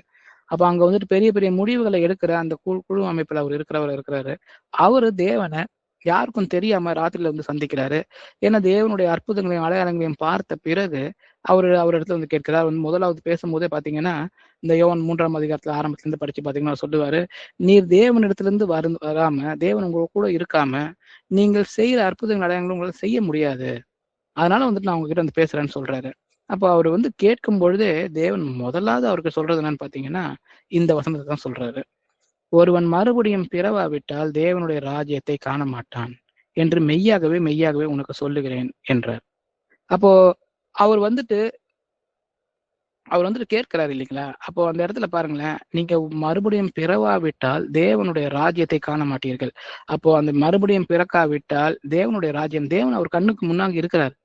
அப்ப நிக்கோதேமு வந்துட்டு தேவன் உங்க கூட இல்லைன்னா உங்களால இந்த காரியங்களை செய்ய முடியாதுன்னு சொல்றாரு. அதற்கு பதிலு தேவன் சொல்றாரு, நீங்க மறுபடியும் பிறந்தீங்கன்னாதான், இந்த உலகத்தை விட்டுட்டு ஆவிக்குரிய வாழ்க்கையில மறுபடியும் பிறந்தீங்கன்னா உங்க கண்களுக்கு முன்பாக வந்து நிற்கிற இந்த தேவனுடைய ராஜ்யத்தை உங்களால பார்க்க முடியாது என்று மெய்யாகவே உங்களுக்கு சொல்லுகிறேன்னு சொல்றாரு. அப்ப வந்திருக்கிறது தேவன் கூட வந்துட்டு ஒரு மனுஷன் கூட இருக்கிற ஒரு மனுஷன் அப்படின்னு அவர் சொல்றாரு. ஆனா அவர் சொல்றாரு, நான் வந்திருக்கிறது தேவன் தான், தேவனுடைய ராஜ்யமே உன் கண்களுக்கு முன்பாக வந்து நிற்கிறதுன்னு சொல்றாரு. அதுதான் அந்த பதிலா இருக்குது. அப்ப அவர் யாருன்றதை நிக்கோதேமுக்கு அவர் சொல்றாரு. ஆனா நீ வந்துட்டு நான் யாருன்றதை பார்க்கணும்னா இந்த உலக ஞானத்தை விட்டு நீ மறுபடியும் பிறந்தாதான், புதிய மனுஷனா நீ பிறக்கும் போதுதான் தேவனுடைய ராஜ்யத்தை பார்க்க முடியும்னு சொல்லி அவர் சொல்லிக் கொடுக்குறாரு. இது டைரக்டா அவரோட ரெஸ்பான்ஸா இருக்கு. அப்ப இந்த நிக்கோதேமு வந்துட்டு அதுக்கப்புறமா நீங்க பாத்தீங்கன்னா, யோவான் 7ஆம் அதிகாரம் வசனம் 50ல இருந்து 52 வரைக்கும் வாசிக்கலாம். ராத்திரியிலே அவரிடத்திற்கு வந்தவனும் அவர்களில் ஒருவனும் ஆகிய நிக்கதேமு என்பவன் அவர்களை நோக்கி, ஒரு மனுஷன் சொல்வதை கேட்டு அவன் செய்கைகளை அறிகிறதற்கு முன்னே அவனை ஆக்கினைக்கு உட்படுத்தலாம் என்று நம்முடைய நியாயப்பிரமாணம் சொல்லுகிறதா என்றான். அதற்கு அவர்கள், நீரும் கலிலேயனோ? கலிலேயாவில் இருந்து ஒரு தீர்க்கதரிசியும் எழும்புகிறதில்லை என்பதை ஆராய்ந்து பாரும் என்றார்கள். ஆமென். ஆமென். அப்ப அவர் பாருங்களேன், இந்த இடம் எங்க நடக்குதுன்னா, அவங்க எல்லாம் சேர்ந்து அந்த சானிட்டரின்ற அந்த கூட்டத்துல அவங்க பேசுறாங்க. அவங்க வந்துட்டு அவரை பிடித்து கொண்டு வரவில்லையான்னு சொல்லி கேட்கிறாங்க. அப்ப வந்துட்டு அவரை பிடிக்க முடியல. அவர் வந்துட்டு பேசுற விஷயங்கள் எந்த மனுஷனும் அப்படி பேசி நாங்கள் கேட்டதில்லைன்னு சொல்லி அந்த சேவகர்கள் வந்து சொல்றாங்க. அப்போ அவங்களுக்குள்ள அந்த சலசலப்பு இருக்கும் பொழுது, அவங்களுக்குள்ள இருக்கிற ஒருத்தர் தான் பரிசேயரா இருக்கிற நிக்கோதேமு, முதலாவது அவர் சுத்தி இருக்கிற மற்ற பரிசேயர்கள் கிட்ட அந்த கேள்வியை கேட்கிறாரு. அப்போ ஒருத்தரை வந்துட்டு அவரை பேச வச்சு அவர் சொல்வதை கேட்டு அவர் செய்கைகளை அறிகிறதற்கு முன்னே அவனை நீங்கள் ஆக்கினைக்கு உட்படுத்தலாமான்னு சொல்லி கேட்கிறாரு. நீங்க எல்லாருமே நியாயம் தீர்க்கிறீங்களே, அவர் சொல்றது என்ன, அவர் செய்யறது என்னன்றது முழுசுமா புரிஞ்சுக்காமலே வந்துட்டு அதை செய்றீங்களேன்னு சொல்லி அவர் கேட்கிறாரு. அவர் வந்துட்டு தேவனை மானசீகமா வந்துட்டு அவர் வந்துட்டு ஏற்றுக்கொண்டிருக்கிறான்றது தான் உண்மை. அதனாலதான் பரிசேயர்களுக்கு நடுப்புற தன்னுடைய குரலை அவர் எழுப்பும் பொழுது அவருக்கு சார்பா அவர் எழுப்புறாரு. அப்போ நம்முடைய நியாயப்பிரமாணம் இதைத்தான் சொல்லுகிறதான்னு சொல்லி அவர் கேள்வி எழுப்புறாரு இல்லையா? அப்ப வந்துட்டு நியாயப்பிரமாணத்தை படித்த வேத பாரகரா இருக்கிறாரு. அப்படி இருந்தும் கூட தேவன் வந்துட்டு சொன்ன அந்த மறுபடியும் பிறக்கிறதுனா என்னன்றது தெரியாம இருக்கிறாருன்னு சொல்லி பார்க்கிறோம். ஆனா பின்பாக வர காலகட்டத்துல அவர் சொல்றாரு, தேவனுக்கு அவர் பேசும்பொழுது மற்ற பரிசேயர்கள் சொல்றாங்க, நீங்க கலிலேயனா? ஏன்னா கலிலேயாவிலிருந்து ஒரு தீர்க்கதரிசியும் எழும்புகிறதை இல்லை என்று ஆராய்ந்து பாரும். அப்ப அவங்க வந்துட்டு கலிலேயில இருந்து எந்த தீர்க்கதரிசியும் வரதில்லைன்றது சரியா தெரிஞ்சிருக்கிறாங்க. ஆனா தேவன் எங்கிருந்து வந்திருக்கிறாங்கன்றத அவங்களால ஆராய்ந்து பார்க்க முடியல. அது ஏன்னா அவர்களுக்குள்ள இருந்த அந்த பெருமை தான், அவர்களுக்குள்ள இருந்த அந்த உலக ஞானம் தான் அவர்களுக்கு வந்துட்டு அந்த கண்களை மறைக்கிறதா இருக்கு. சுய ஞானம் தான் அதை மறைக்கிறதா இருக்கு. அவங்க ஆராய்ந்து பார்க்க வேண்டியது, தேவன் கலிலேயாவிலிருந்து மட்டும் தான் வந்தவரா, அவருடைய பிறப்பு எந்த இடம், அவர் எங்க வளர்ந்திருக்கிறான்ற எதையுமே அவங்க பார்க்கிறதுக்கு விருப்பம் இல்லாம இருந்தாங்க. ஏன்னா தேவனை அவர்கள் வெளிப்புற தோற்றத்திலேயே பார்த்து அவங்க மதிப்பிட்டவங்களா தான் இருந்தாங்க. அவருடைய ஊரையும் அவருடைய பேரையும் வச்சு அவங்க மதிப்பிடுறவங்களா இருந்தாங்களே தவிர அவர் சொல்லுகிற வார்த்தைகளை கேட்கறதுக்கு மனதில்லாம இருந்தாங்கன்றதுதான் விஷயம். அப்போ இதுதான் நிக்கோதேமு நமக்கு தெரியும். நிக்கோதேமு ஒரு 3 இடத்துல அவரை பத்தி சொல்லப்பட்டிருக்கு. 1, அவர் வந்துட்டு இயேசு கிறிஸ்துவ அணுகி அவரை பத்தி அவர்கிட்ட பேசுறது. 2வது அவரு சார்பாக அந்த கூட்டத்துல பரிசேயர்களுக்கு இயேசுப்பாவுக்கு சார்பா அவர் பேசி பார்க்கிறாரு. 3வதா கடைசியா நம்ம யோவான் 19ஆம் அதிகாரத்துல வாசித்து பார்க்கும்பொழுது அவர் வந்துட்டு அங்க வந்துட்டு தேவன் இறந்த பிறகு வெள்ளை போலமும் கரிய போலமும் கலந்து அவர் கொண்டு வந்துட்டு அவருடைய உடம்புக்கு அடக்கம் செய்யற அந்த முறைமைகளை அவர் செய்யறாருன்னு சொல்லி பார்க்கிறோம். அப்போ தேவனை நம்புகிற ஒரு மனுஷனா இந்த பரிசேயன் இருக்கிறாரு. அவருக்கு அந்த பெயரும் சொல்லி யோவான் இந்த 3 இடத்துல இந்த நிக்கோதேமுவை பத்தி சொல்லப்பட்டிருக்கு. இவர் ஆரம்ப காலத்துல உலக ஞானத்தோட இருந்தவர் தான். அவர் வந்துட்டு வேதத்தை படித்த வேத பாரகராக இருந்தும் கூட அவரால் வந்துட்டு புரிஞ்சு கொள்ள முடியல. ஏசப்பா வந்துட்டு நீங்கள் மறுபடியும் பிறவாவிட்டால் தேவனுடைய ராஜ்யத்தை காண மாட்டீர்கள்னு சொல்லிட்டு, கண்களுக்கு முன்பாக தேவனை நின்னால் கூட நீங்க வந்துட்டு பார்க்க முடியாது. ஏன்னா நீங்கள் மறுபடியும் பிறக்கணும். அப்ப இந்த மறுபடியும் பிறக்கணும்ன்றத ஏன் வந்துட்டு தேவன் அவருக்கு சொல்லிக் கொடுக்குறாரு, நினைவுபடுத்துறாரு. ஏன்னா இது ஏற்கனவே பழைய ஆகமத்துல பழைய ஏற்பாட்டுல சொல்லப்பட்டிருக்கு. அப்படி இருந்தும் கூட அதை படித்தவரா இருந்தவங்களால வந்துட்டு அதை விளங்கி கொள்ள முடியலையே அப்படின்னு அதை நினைவுபடுத்துறதுக்காக தான் சொல்றாரு. வாசிக்கலாம். எசேக்கியேல் 36ஆம் அதிகாரம் வசனம் 25 27 வரை. அப்பொழுது நான் உங்கள் மேல் சுத்தமான ஜலம் தெளிப்பேன். நான் உங்களுடைய எல்லா அசுத்தங்களையும் உங்களுடைய எல்லா நரகலான விக்கிரகங்களையும் நீக்கி உங்களை சுத்தமாக்குவேன். நீங்கள் சுத்தமாவீர்கள். உங்களுக்கு நவமான இருதயத்தை கொடுத்து உங்கள் உள்ளத்திலே புதிதான ஆவியை கட்டளையிட்டு கல்லான இருதயத்தை உங்கள் மாம்சத்திலிருந்து எடுத்து போட்டு சதையான இருதயத்தை உங்களுக்கு கொடுப்பேன். உங்கள் உள்ளத்திலே என் ஆவியை வைத்து உங்களை என் கட்டளைகளை நடக்கவும் என் நியாயங்களை கைக்கொள்ளவும் அவைகளின்படி செய்யவும் பண்ணுவேன். ஆமென். ஆமேன். அப்ப பழைய ஏற்பாட்டு காலத்திலேயே இந்த புதிய உடன்படிக்கையை பத்தின விஷயத்த தேவன் சொல்லிட்டாரு. இந்த ஜலத்தினால் கொடுக்கக்கூடக்கூடிய இந்த ஞானஸ்தானத்தை பத்தியும் சொல்லி கொடுத்துட்டாருன்றதுதான் விஷயம். அப்போ இதுக்கு காத்திருக்கிறவர்களா தான் இஸ்ரேல் மக்கள் இருந்திருக்கணும். தேவன் எப்போ அதை நமக்கு செய்ய போறாரு? உங்கள் மேல் சுத்தமான ஜலம் தெளிப்பேன். நான் உங்களுடைய எல்லா அசுத்தங்களையும் உங்களுடைய எல்லா நரகலான விக்கிரகங்களையும் நீக்கி உங்களை சுத்தமாக்குவேன். நீங்கள் சுத்தமாவீர்கள் அப்படின்ற இந்த பிராமிஸை கொடுத்திருக்கிறார் எசேக்கியேல் காலத்திலேயே தீர்க்கதரிசிகள் மூலமாக. உங்களுக்கு நவமான இருதயத்தை கொடுப்பேன், உங்கள் உள்ளத்துல புதிதான ஆவியை நான் கட்டளையிடுவேன்னு சொல்லி ஆவிக்குரிய அந்த விஷயத்தை அவர் சொல்லி கொடுத்துருக்கிறாரு.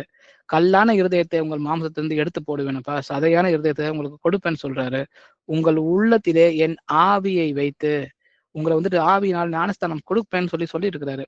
அப்போ இது எல்லாமே வந்துட்டு எசேக்கியேல் காலகட்டத்திலே சொல்லப்பட்டிருக்கு. அப்போ ஒரு வேத பாரகராக இருந்த நிக்கோதேமுக்கு அவர் அதை தெரிந்து வைத்திருக்க வேண்டும்னு தேவன் எதிர்பார்க்கிறது சரியாக தான் எதிர்பார்க்கிறாரு அப்படின்றதுதான் விஷயம். ஆனா அவங்களுக்கு எந்த காலகட்டத்துல இது நடக்கும், இப்ப இதுதான் நடக்கக்கூடிய காலகட்டமான்றத அவங்க வந்துட்டு அதை எப்போதுமே புரிந்தவர்களா இல்லாம அவங்க செயல்படுறாங்க, இல்ல மறந்தவங்களா இருந்து செயல்படுறாங்கன்றதுதான் உண்மை.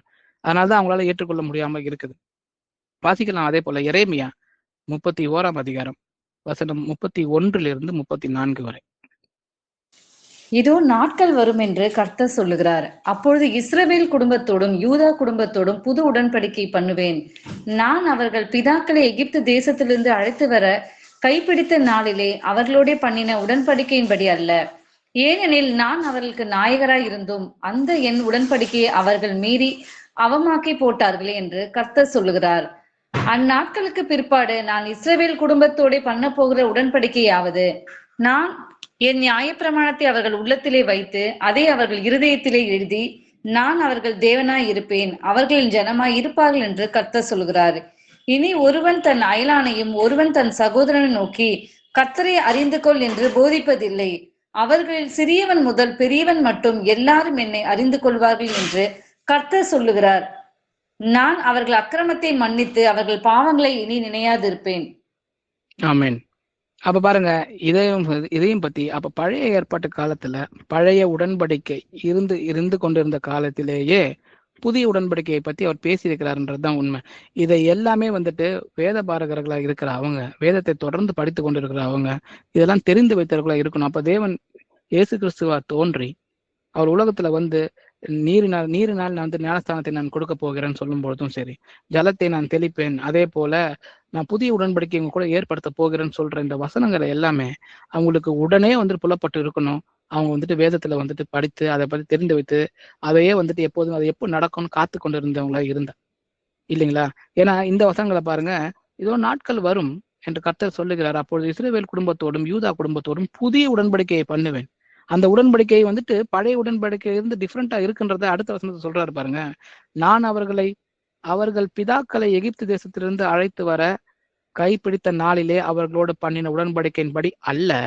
ஏனெனில் நான் அவர்களுக்கு நாயகராய் இருந்தும் அந்த என் உடன்படிக்கை அவர்கள் மீறி அவமாக்கி போட்டார்களே அப்படின்னு சொல்றாரு. அப்ப புதிய உடன்படிக்கைக்கான தேவையை இருக்கு என்று சொல்லி கொடுக்குறாரு. இது எரேமியா தீர்க்கதரிசி இருக்கும்போது சொல்லி கொடுக்குறாரு. அந்நாட்களுக்கு பிற்பாடு நான் இஸ்ரவேல் குடும்பத்தோட பண்ண போகிற உடன்படிக்கையாவது, அந்த புதிய உடன்படிக்கை எப்படி இருக்குன்னு சொல்றாரு. நான் என் நியாயப்பிரமாணத்தை அவர்கள் உள்ளத்திலே வைத்து அதை அவர்கள் இருதயத்திலே எழுதி நான் அவர்கள் தேவனாய் இருப்பேன், அவர்கள் என் ஜனமாய் இருப்பார்கள் என்று கர்த்தர் சொல்லுகிறார். அப்போ தேவனுடைய ஞானம் இப்படிப்பட்டதா இருக்குது. அவர் ஏற்கனவே முன் குறித்ததுதான் சொல்லுகிறார். அவர் நேற்றும் இன்றும் என்றும் மாறாத தேவனா இருக்கிறார் இல்லைங்களா? அவர் எதையுமே புதுசா செய்யறேன்னு சொல்லிட்டு கூட அதை எல்லாத்தையுமே வந்துட்டு அவருடைய பிள்ளைகளுக்கு முன்பாகவே சொல்லி கொடுத்திருக்கிறார். அப்போ அதை சொல்லி கொடுத்த பிள்ளைகள் வந்துட்டு அதை படித்து இருந்தா அவர் சொல்லும் போது அதை புரிந்து கொள்ள பிள்ளைகளா இருக்கும்னு எதிர்பார்த்துதான் நிக்கோதேமு கிட்ட வந்து சொல்லும் போது அந்த 3ஆம் அதிகாரத்தை நீங்க யோவான் 3ஆம் அதிகாரத்தை வாசிச்சு பாத்தீங்கன்னா அந்த 33ஆம் அதிகார வசனத்துக்கு அப்புறம் பாத்தீங்கன்னா அவர் கேட்பாரு, நீ ஒரு வேத பாரகனாய் இருந்துமே கூட நீ இதை அறியவில்லையான்னு கேட்கிறார். ஏன்னா இந்த வசனங்கள்லாம் கொடுக்கப்பட்டிருக்குது. இதெல்லாம் நீ வந்துட்டு எப்போது வந்து அறிந்து கொண்டவனா இருக்கணும். எப்போ அந்த புதிய உடன்படிக்கையின் காலம் வரும்னு காத்திருக்கிற பிள்ளையால இருக்கணும். இனி நான் ஒருவனையும் இனி ஒருவன் தன் அயலானையும் ஒருவன் தன் சகோதரனையும் நோக்கி கர்த்தரை அறிந்து கொள் என்று போதிப்பதில்லை. ஏன் போதிக்க தேவை இல்லைன்னா அவர் தேவன் வந்துட்டு அவருடைய வார்த்தைகளை டைரக்டா கொடுத்து அதை இன்னைக்கு எழுத்துப்பட நம்ம கைகள்ல இன்னைக்கு வரைக்கும் அதை கொடுத்துருக்கிறார் இல்லையா? அப்போ அந்த வசனங்களை தொடர்ந்து படித்து அதுல வந்து நம்ம ஊறி கொண்டு இருக்கும்போது அவரை வந்துட்டு அறிந்து கொள்வதற்கு வசனங்களே நமக்கு உதவியா இருக்கு. அவர்களில் சிறியவன் முதல் பெரியவன் மட்டும் எல்லாரும் என்னை அறிந்து கொள்வார்கள் என்று கர்த்தர் சொல்லுகிறார். நான் அவர்கள் அக்கிரமத்தை மன்னித்து அவர்கள் பாவத்தை இனி நினையாது இருப்பேன். அப்போ தேவனை பத்தி போதிக்கிற விஷயங்கள் வசனங்களா நமக்கு கொடுக்கப்பட்டிருக்க பட்சத்துல தேவனை அறியாமல் இருக்க முடியாதுன்னு சொல்றாருன்னு சொல்லி நம்ம பார்க்கிறோம். அப்ப இங்கேயும் அங்கேயும் ஓடி தேட வேண்டிய அவசியம் நமக்கு இருக்கா? நம்ம அநேக நேரங்கள்ல வசனத்தை நம்ம பின்பற்றாம போறதற்கும் சரி, ஏற்றுக்கொள்ளாமல் இருக்கிறதுக்கும் சரி, சில வசனங்கள் எனக்கு ஏற்றதா இல்லைன்னு சொல்லி நிராகரிக்கிறதும் சரி, நமக்கு இந்த உலகம் கற்றுக் கொடுத்துக்கொள்ள இந்த மாம்ச ரீதியான அந்த ஞானமே தடையா இருக்குது அப்படின்னு நம்ம பார்க்கிறோம் இல்லைங்களா? இதுல இருந்துதான் நம்மளை வேறு பிரித்த பிள்ளைகளாக மாற்றுவதற்காக அவர் வந்துட்டு முயற்சி செய்து கொண்டிருக்கிறார்ன்றதுதான் உண்மை. அப்படிப்பட்ட மாற்றத்திற்காக நம்மளையே நம்ம தாழ்த்தி தேவன் கிட்ட வந்து சேருகிற பிள்ளைகளாக நம்ம இருக்கணும். ஏன்னா உபாகமம் 30ஆம் அதிகாரம் 6ஆம் வசனத்தை அவர் சொல்றாரு, உன் தேவனாகிய கர்த்தரில் நீ முழு இருதயத்தோடும் முழு ஆத்மாவோடும் அன்பு கூர்ந்து பிழைக்கும்படி உன் தேவனாகிய கர்த்தர் உன் இருதயத்தை உன் சந்ததியாரின் இருதயத்தையும் விருத்த சேதனம் பண்ணின்னு சொல்லி கொடுக்குறாரு இல்லையா? அப்ப இருதய விருத்த சேதனத்தை பத்தி உபாகமத்துல சொல்லி கொடுத்திருக்கிறார். ஏன்னா அவங்க மாம்ச விருத்த சேதனம் செய்து கொண்டிருந்த பிள்ளைகளா இருந்த காலத்திலேயே இருதயத்துல விருத்த சேதனம் வேண்டும்ன்றத விஷயத்த சொல்லி கொடுக்குறாரு இல்லையா? இன்னைக்கு நம்ம இருதயத்துல விருத்த சேதனம் பண்ண பிள்ளைகளா தான் நம்ம இருக்கிறோம். அப்போதான் நம்ம புதிய உடன்படிக்கையை நம்ம வந்து செய்திருக்கிறோம் இல்லைங்களா? அந்த புதிய உடன்படிக்கையில தேவன் வார்த்தைகளை நம்மளுடைய இருதயத்துல எழுதுறாரு. அங்க எழுதி நானே அவர்கள் தேவனாய் இருப்பேன், அவர்கள் என் ஜனமாய் இருப்பாருன்னு சொல்றாரு. அப்போ நாம இன்னைக்கு தேவனுடைய வசனங்களை ஏற்றுக்கொண்டு உலகத்துடைய ஞானத்தை நம்ம வந்து வெறுத்து ஒதுக்குற பிள்ளைகளாக இருக்கும் பொழுது அவரே நமக்கு தேவனாய் இருக்கிறார், நாம் அவருடைய பிள்ளைகளாக இருக்கிறோம். அப்போ மேற்கொண்டு விஷயங்களை தேவனுக்கு சித்தமான நம்ம வருகிற வாரங்களை நம்ம பார்க்கலாம். இன்னைக்கு ஒரு பிரேயரோட கூட நாம இன்னைக்கான பைபிள் ஸ்டடியை நிறைவு செய்யலாம்.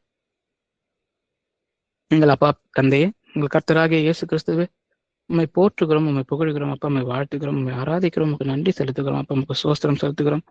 எல்லா துதியும் கனமும் மகிமையும் என்றென்றைக்கும் சதா காலங்களும் மூட இருப்பதாக அப்பா. அப்பா நீர் எங்களோட இருந்து நீர் பேசிய வசனங்களுக்காக இன்னைக்கு நாங்கள் நன்றி சொல்றோம் அப்பா. அப்பா உலக ஞானம் எப்படிப்பட்டதா இருக்கு, இதுலதான் நாங்கள் வளர்ந்த பிள்ளைகளாக இருக்கிறோம்ப்பா. ஆனா இந்த உலக ஞானம் ஏசப்பா உங்களுடைய வார்த்தைகளை கேட்டுக்கொள்வதற்கும் அதில் நாங்கள் நடப்பதற்கும் தடையா இருக்கிற பட்சத்தில் இந்த உலக ஞானம் எங்களுக்கு வேண்டாம்னு சொல்லி இங்க கூடி இருக்கிற எல்லாருமே ஏசப்பா நாங்கள் மன பிரதிக்னை இந்த இடத்துல எடுக்கிறோம் ஏசப்பா. எது தடையா இருந்தாலும் சரி ஏசப்பா, எங்களுக்கு ஏற்கனவே தெரிந்த விஷயங்கள், எங்களுக்கு சொல்லிக் கொடுக்கப்பட்ட விஷயங்கள் எது தடையா இருந்தாலும் இப்பொழுதே அதை விட்டுட்டு முழுமையா உங்க வார்த்தைகளுக்கு கீழ்ப்படுகிற பிள்ளைகளாக எங்களை தாழ்த்தி உங்ககிட்ட வரோம் ஏசப்பா. அப்பா மன தாழ்ச்சி எங்களுக்கு தேவை உங்களுடைய வசனங்களை புரிந்து கொள்வதற்கு.